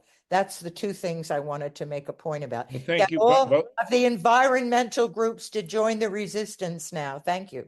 Thank you. Very important points. Really, totally agree with it. And we have to remember the Nuremberg principle. It holds today. Mike Hurst, and then we're going to go to Rob Call. Yeah, I attended a meeting with Senator Bernie Sanders, chief of staff, and they are aware of the need to translate the huge turnout at these crowds into some kind of an organization, some kind of a beyond just a campaign, but a durable approach to changing American politics and American society from the grassroots up. And it's very clear that nothing else is going to work. Like Sluggo, I agree with what you said. We can't rely on the Democratic Party to do any leadership on this. Individual Democrats, maybe. But as an entity, the Democratic Party is a corporation. It's a very much status quo corporate entity, and it is not going to do what we need to have done to oppose fascism. Very similar to the Weimar Republic. It's, whether the will was there, the means and the ability were lacking.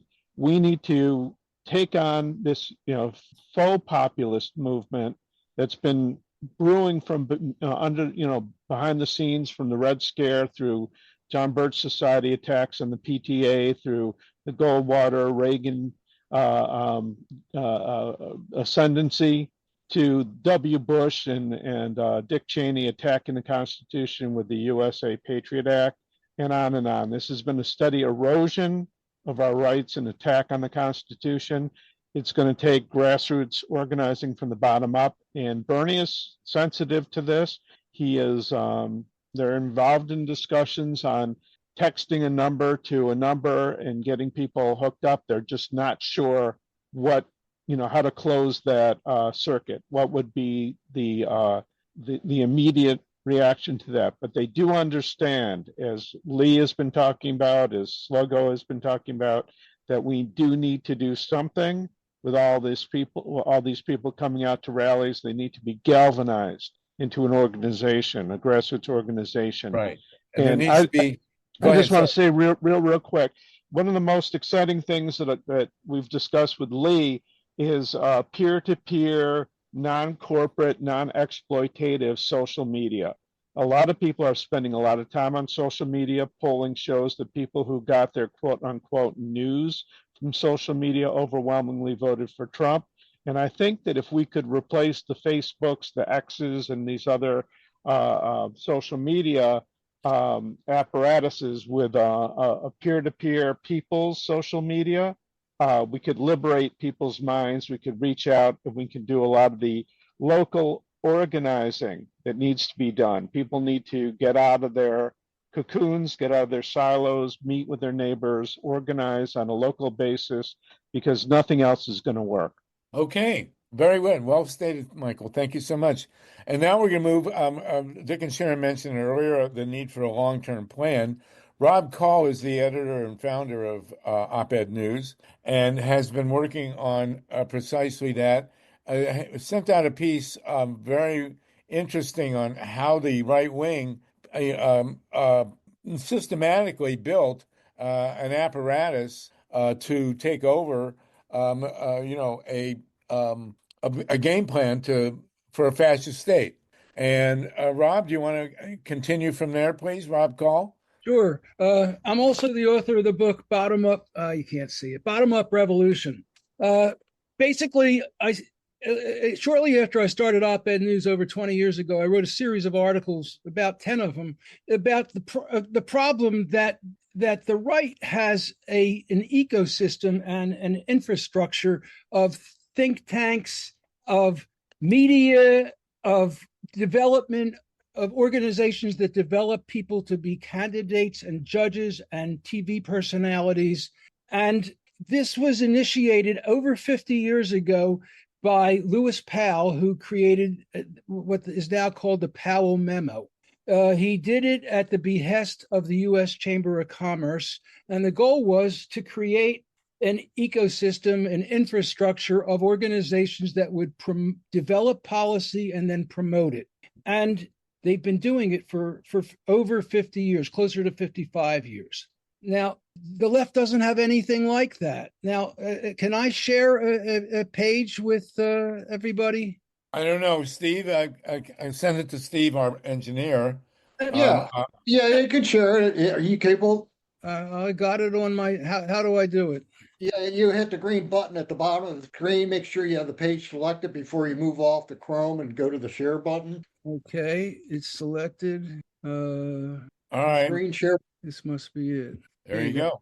So basically, just so everybody understands, Lewis Powell was from Virginia. He worked for the U.S. Chamber of Commerce. Richard Nixon put him on the U.S. Supreme Court, where he helped to kill all attempts to restrain corporate spending in our elections. And he did not write the Citizen United opinion, but he did write Bellotti and was also part of Buckley. These are the major Supreme Court decisions that prevented the public from restraining corporate spending in our elections, which is the root of all our problems, as far as I can tell at this point.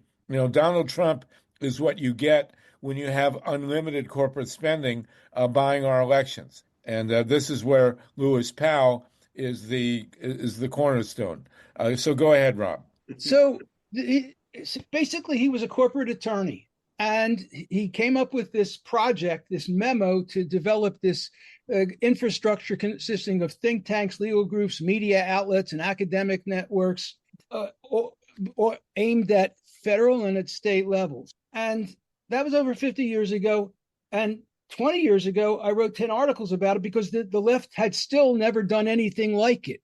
And it's like the left has plans for the next cycle of elections. And lately, after Project 2025 came out from the Heritage Foundation, which is one of the original organizations that was part of this Powell memo output, I realized that we still don't have it. It's 50 years.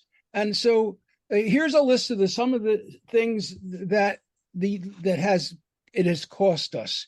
Dominance, and basically the left's failure to build a comparable ecosystem has led to systemic losses across multiple domains, including economic and labor policy, the domination of neoliberal economics, corporate-aligned think tanks. They normalized deregulation, privatization, and austerity, eroding New Deal and Great Society frameworks, erosion of labor power, regressive tax policy. We used to be 92%? Now what is it? 21%?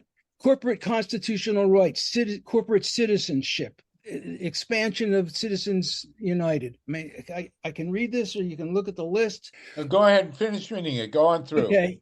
Federalist society dominance, no progressive equivalent to this 70,000 member legal network that shaped the 6-3 Supreme Court majority, media and narrative control. They have built a media ecosystem that just dwarfs what we have. And then policy implementation gaps.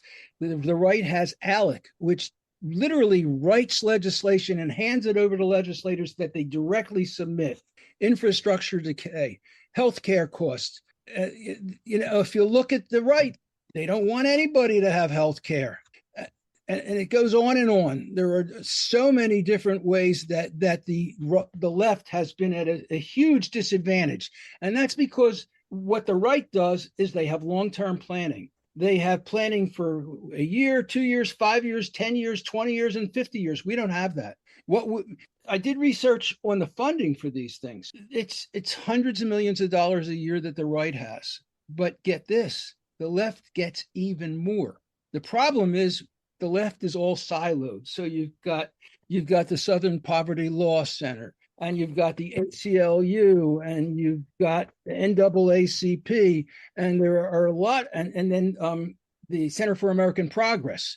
Now, 20 years ago, I stopped writing those articles because this Center for American Progress came out.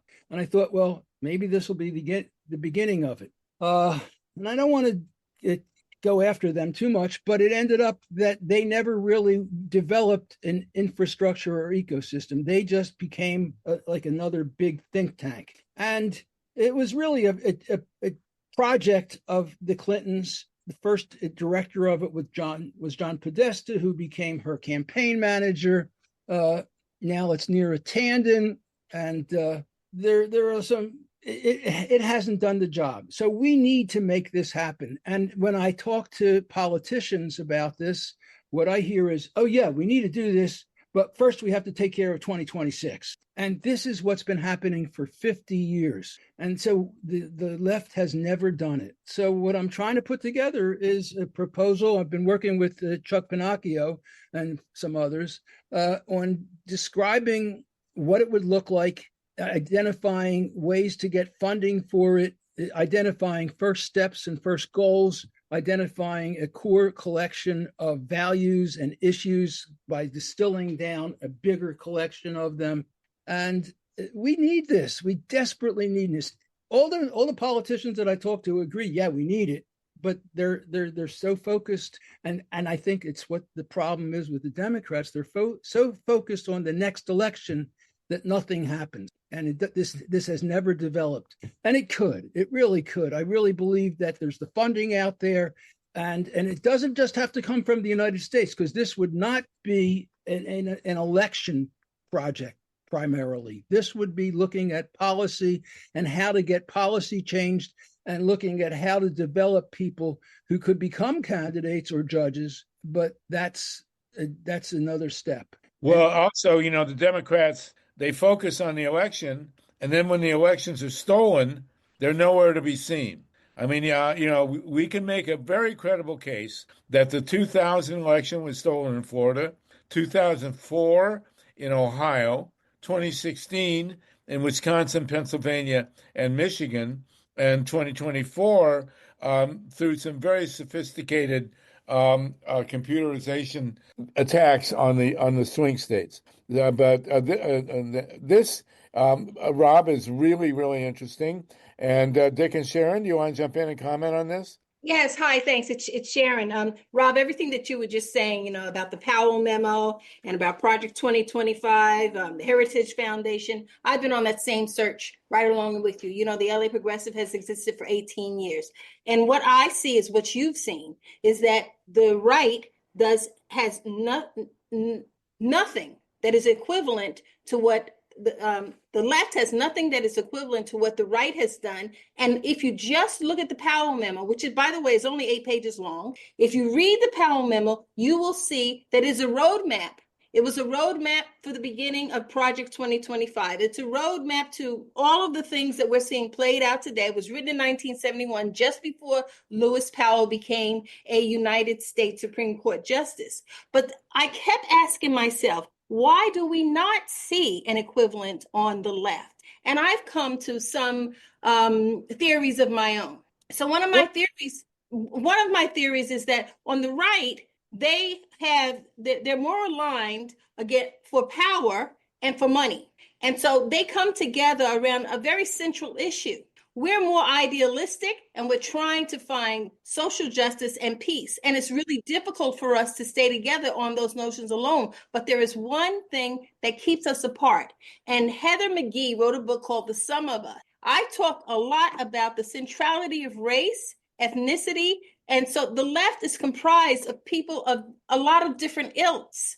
And we can't come together because we have been naturally taught in the United States that it's just okay to live in segregated lives and to segregate the world. But I think that disunity is what weakens us more than anything else. And the right just didn't have that.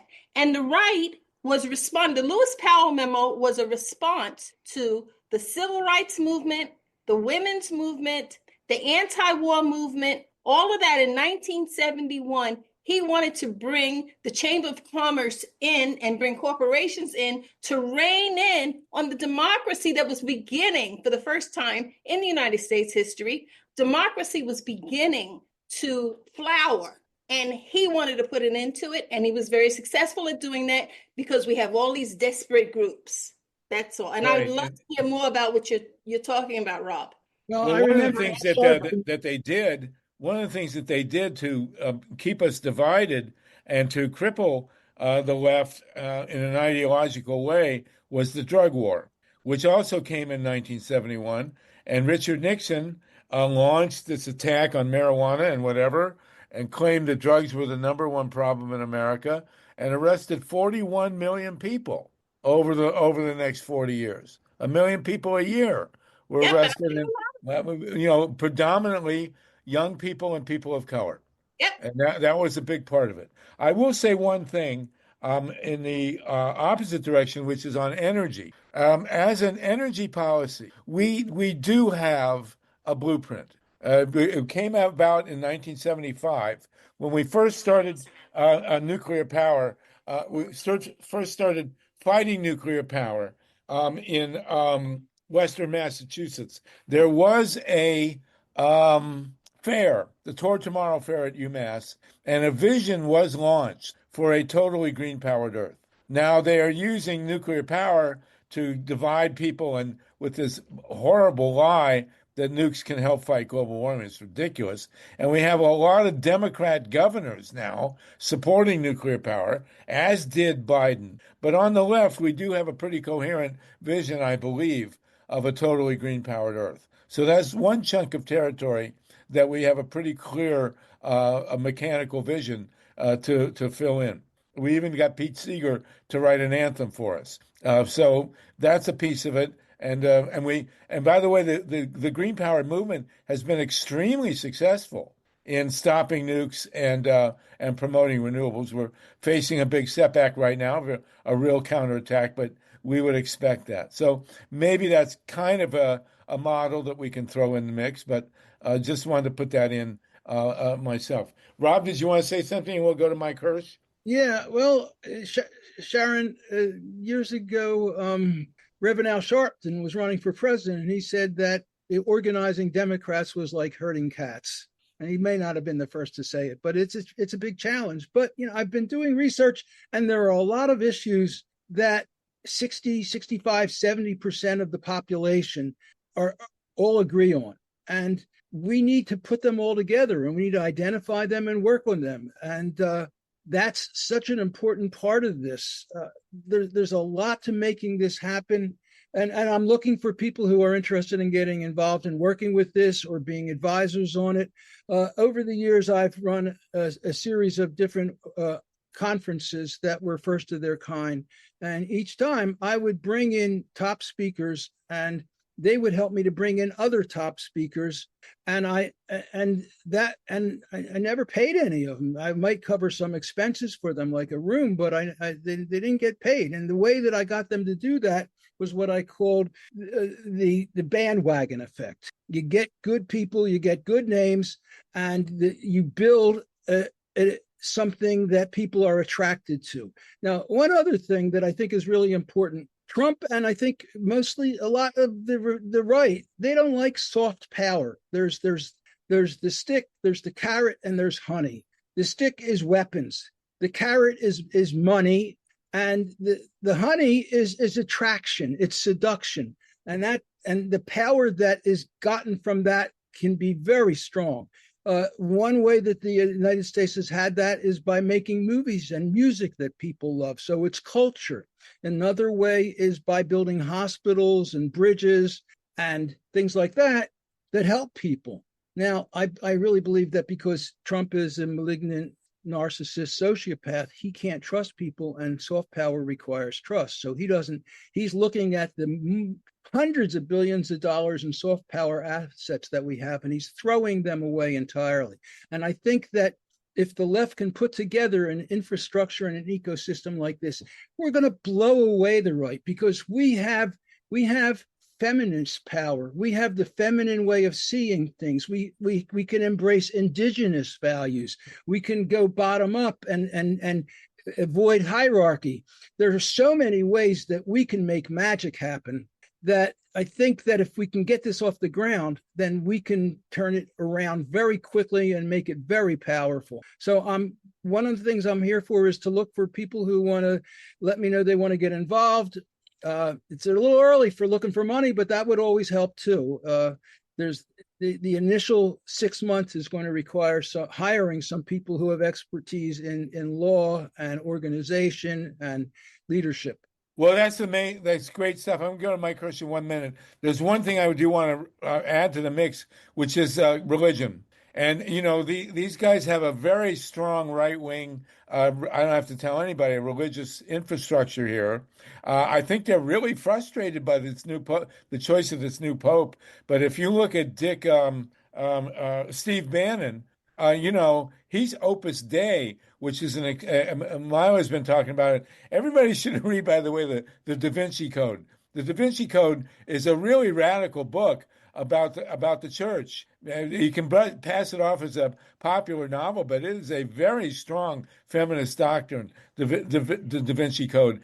And one of the things I've come to conclude, and then I'll move to Mike, but the Powell Memorandum, I'm not sure it mentioned the church. And here we have Trump pretending to be a Christian. Oh my God! But a lot of this is coming from the Book of Revelations, and which is these guys want an apocalypse. And I'm starting to conclude that one of the sources of support for nuclear power is that there is a very powerful faction in the so-called Christian nationalist movement that wants the world to blow up. For God's sakes, it's prophecy. And some of that stuff we have to take really seriously. Do we have a left-wing church to counter the Catholic Church? Yes. Well, what is it? Oh, the Episcopal Church is left-wing. The United Methodist Church is left-wing. There's several of them. And I can Well, we also had Pope Francis, who was, what he was. Anyway, let's talk about that further. I couldn't resist throwing that in. Mike Hirsch, Mimi, and then Melissa. Go ahead, Mike. Well, it's great to see my good friend Rob call. I really appreciate this campaign you're working on, and you're working with another great friend of mine, Chuck Pinocchio. So I know with you two guys at the helm, It's going to be optimistic. It's going to be systematic. It's going to be very effective. And I want to thank you, Sharon, for bringing up the fact that this was a Chamber of Commerce led attack. This is an agent of big business who was rewarded for firing up big business. The gist of the Powell memo, and I urge everybody to read it. A lot of people have heard about it. I only read it really closely, relatively recently, and then I wrote a blog about it. I put a link to my blog in the chat.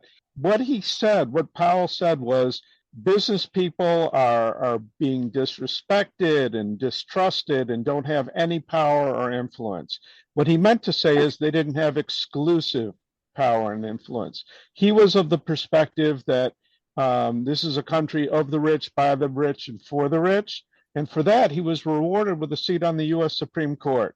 And from there, he started a campaign in the U.S. Supreme Court where it was highly politicized, specifically against voting rights, specifically against campaign finance. And once the U.S. Congress hammered out carefully constructed compromises to limit some of the flood of money into our politics. And the Supreme Court, with a series of completely unfounded political decisions, just strictly political partisan decisions, threw out bipartisan campaign finance reform and let loose the floodgates. So what we have right now are not elections, we have auctions, and it goes to the highest bidder.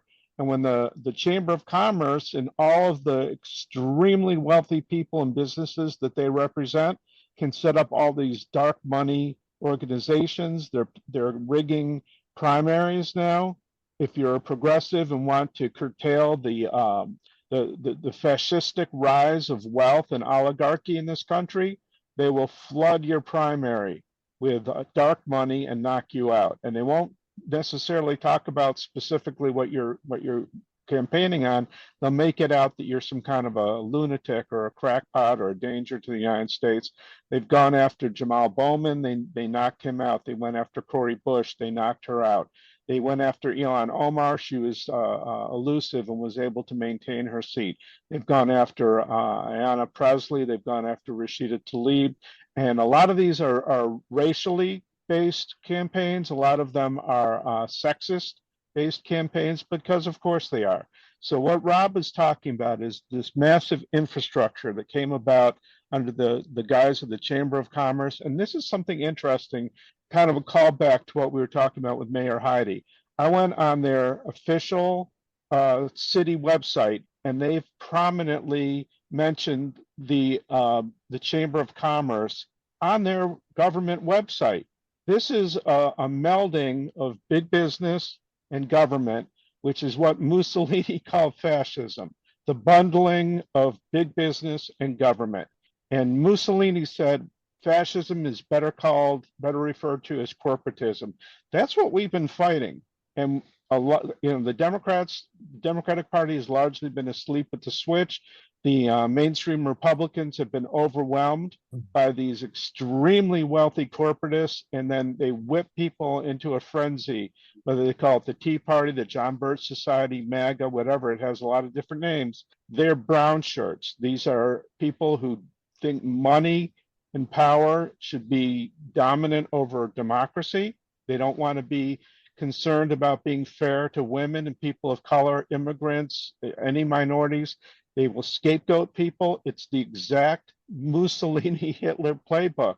And we have no excuses to not know what we're seeing. It's happening right under our noses. So thanks, Rob. Thanks, Dick and Sharon. Thanks, Chuck Benaki, and thanks, Sluggo, for calling out this is what it is. And thank you, Steve Caruso, for calling people Nazis. They are literally Nazis. This is not hyperbole. That's the playbook they're following. So one thing that I think is really important is there are going to be businesses and there are going to be people with religion. What this infrastructure and ecosystem needs to do as part of its work is identify ways to attract them to our side. which is what the right wing ecosystem has done. Right. It's not like they're just going to disappear. We have to make it work for them. We have to identify strategies that reward businesses for doing good. And we have to help Christians and Jews who are backing what Israel is doing in Gaza. We've got to get them to see that there's a better way. And that takes think tanks and organizations and promotion of ideas. And that's what we need to put together Right.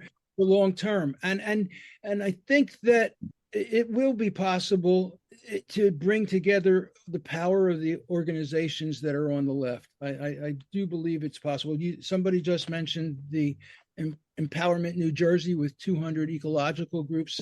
That's amazing. I love to hear that. That's what needs to happen throughout the country with all the different organizations. And in terms of the money, I don't want to, but the conversion to renewables is the number one business issue, and that's where the money is going to be, and that's a cutting edge for us. I do want to. This is an eye roller, but the precursor to Lewis Powell's 1971 memo was actually the 1791 memo called Report on Manufacturers, written by Alexander Hamilton. And if you ever want to see the origin of the corporate state, go back and look at that memo that Alexander Hamilton wrote in 1791. It's a direct parallel, and it could be of interest to some of you. But Mimi, thank you, Mike. That was quite brilliant. We're down. We have only 13 minutes to go. We do end at 4:20, so everybody can go toke up in California. But we will, Rob. I hope you can come back next week. Dick and Sharon, of course, you'll be regulars, and we want to continue this very important conversation, which is not happening anywhere else. I don't believe. And Tatanka, you, of course, are part of this. Lee, everybody. This is a very, very big deal. We still have 59 people with us, for God's sakes. Melissa. Did I lose someone? Did somebody jump away? I think, yeah, I was. Mimi, yeah, go I was ahead, unmuted Mimi. to go. I thank you to speak. I just wanted to say really quickly. Sorry, I've been called away for different household things, but I hope the money aspect has been mentioned as well. And Senator Sanders is saying this in his speeches, how there's been over. I'm going to forget what it is now. Is it now 75 trillion has gone upward to the elites since the lockdowns, and previously it was 50 trillion, which was documented by the Rand Corporation. Thank you so much. That's all I wanted to say. It's all about the greed and the grift as well, and that's why we can't have nice things in this country. Basic needs met, such as Medicare for all, child care for all, elder care for all. It's just Medicare for all is cradle to grave. Thank you so much, Sluggo. Thanks, everybody. Thank you. It's you nailed it there. 60 people still with us after got 2 hours and 10 minutes. Melissa, and then Chuck, then Betty, then Lynn, and we'll probably be out of time by then. Go ahead, Melissa, if you will. You unmute. Let me unmute you. Go ahead. And then Chuck. Thank you for having me. I just have one quick question for Rob. We were always if you went to school before 1954, the Pledge of Allegiance always said one nation indivisible with liberty and justice for all. And so how do we get the ACLU? How do we turn this religious thing around? Because not even Thomas Jefferson would allow the Episcopal Church to be the national church. How do we protect separation of church and state? Because this isn't right even for a republic. Thank you for that, Melissa. We appreciate that. The separation of church and state is a very big deal.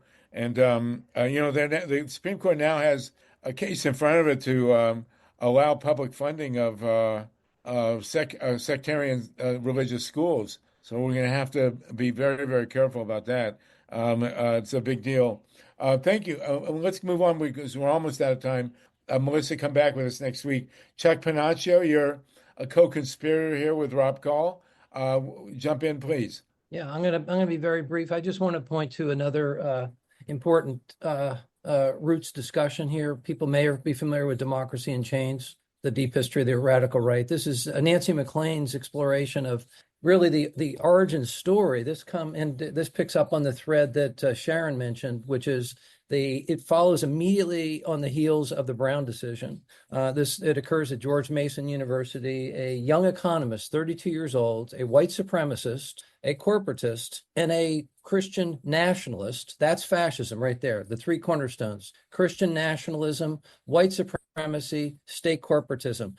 We're spending too much time talking only about the money and the oligarchs. We've got to talk about how race and religion has been weaponized in this country, and it's being manipulated by the billionaire class.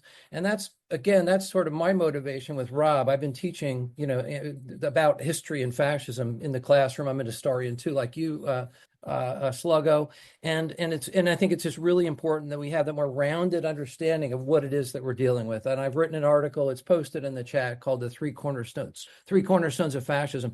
And the other problem, I think we all know, but it bears repeating, is the nonprofit industrial complex. One of the reasons why the left is so divided, Rob made reference to it, siloed, but it's the money. It's the money that corrupts the original vision of so many organizations, that hold them back from actually moving in a progressive direction and connecting with one another. So Rob and I are building out an infrastructure plan that is very self-consciously, very clearly going to build walls of separation here. We're not going to allow money to corrupt. Anybody who brings money into this project has got to understand that they cannot influence the direction of our Justice for All vision. So we vision for future in 50 years forward, and then we reverse engineer how we understand that we got there in terms of building ourselves together. And then I work primarily in the healthcare space. I'm the organizer of One Pair States, the president. But we, as an organization, recognize the intersection of all justice issues. So I'm grateful for your having us on the program today, and look forward to people supporting us. I'll drop our contact information in the chat again. Thank you so much. And Rob, thank you. Thanks, Chuck. We'll continue this next week in the second hour. This is getting deep into it. I do want to suggest a fourth cornerstone, which is gender. I mean, this is very much I believe the most important transition in world history right now is the transfer of dominance from men to women. And this really needs to be discussed, and it's certainly part of Christian nationalism.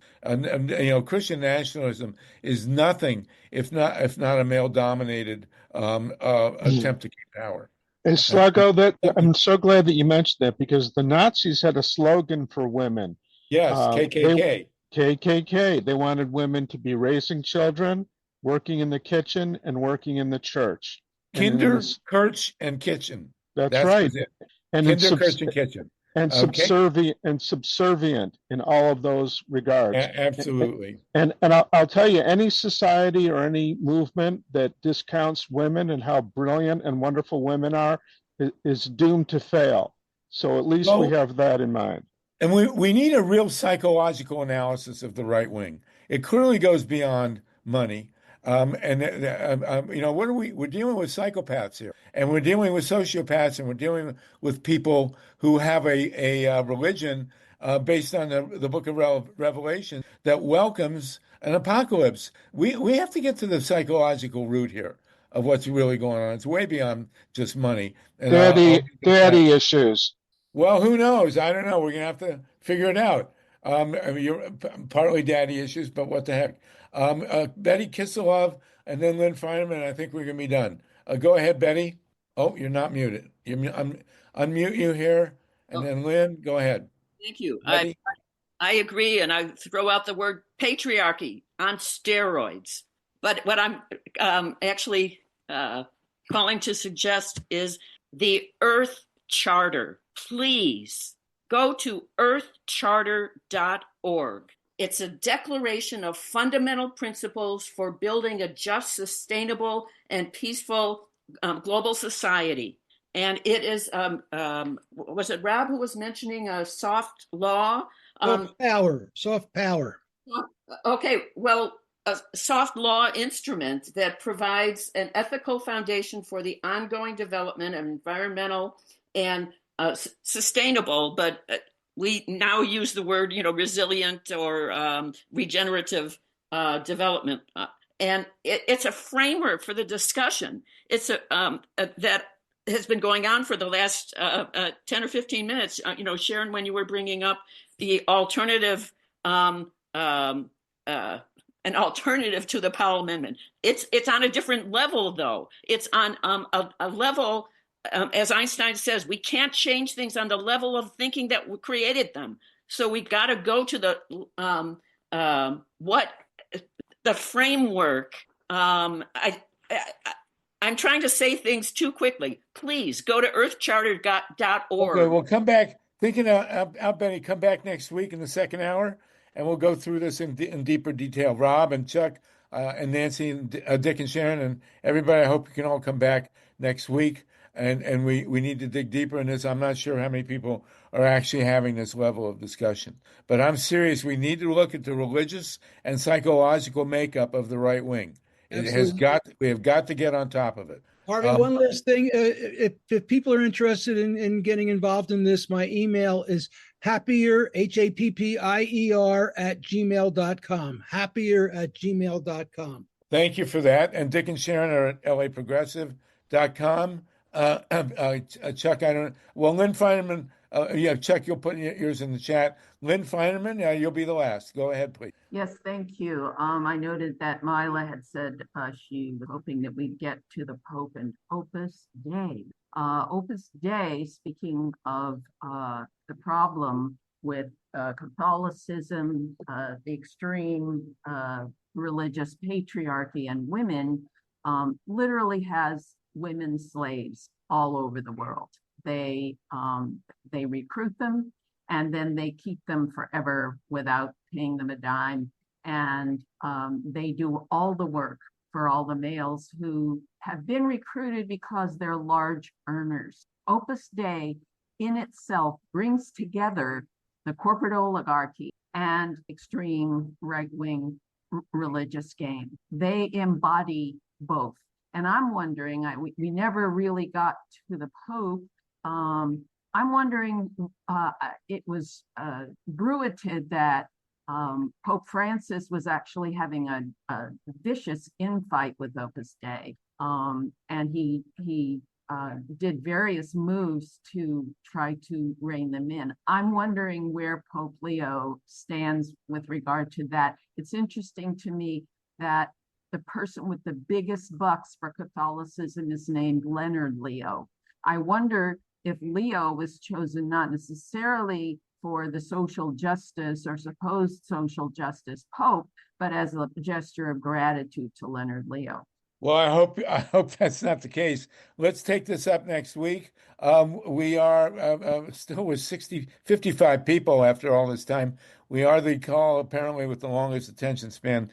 Thank you everybody for this. This was really, as always, intriguing and powerful. I'm going to finalize the memo with Mila and Lee on the business cards and the QR codes, so we'll have something to pass around on this. Lee. Thank you for all your input on that. Rob, Call, and Chuck, we'll look to see more of the beginnings of your draft. And everybody, it's just about 4:20 in California time. It's time to go out and toke up. We'll see you next week at the Gree call. Thank you, everyone. Thank you, Steve Caruso, for engineering, Mike Hirsch for co-convening, and Tatanka, thanks for being with us. Thanks, Everybody, Harvey. thank you. No nukes, everybody. We'll see you next week. Take care. No nukes and no Nazis. They go hand in hand. You got to talk to Sharon about that 420 stuff. I don't know. But all right, everybody, take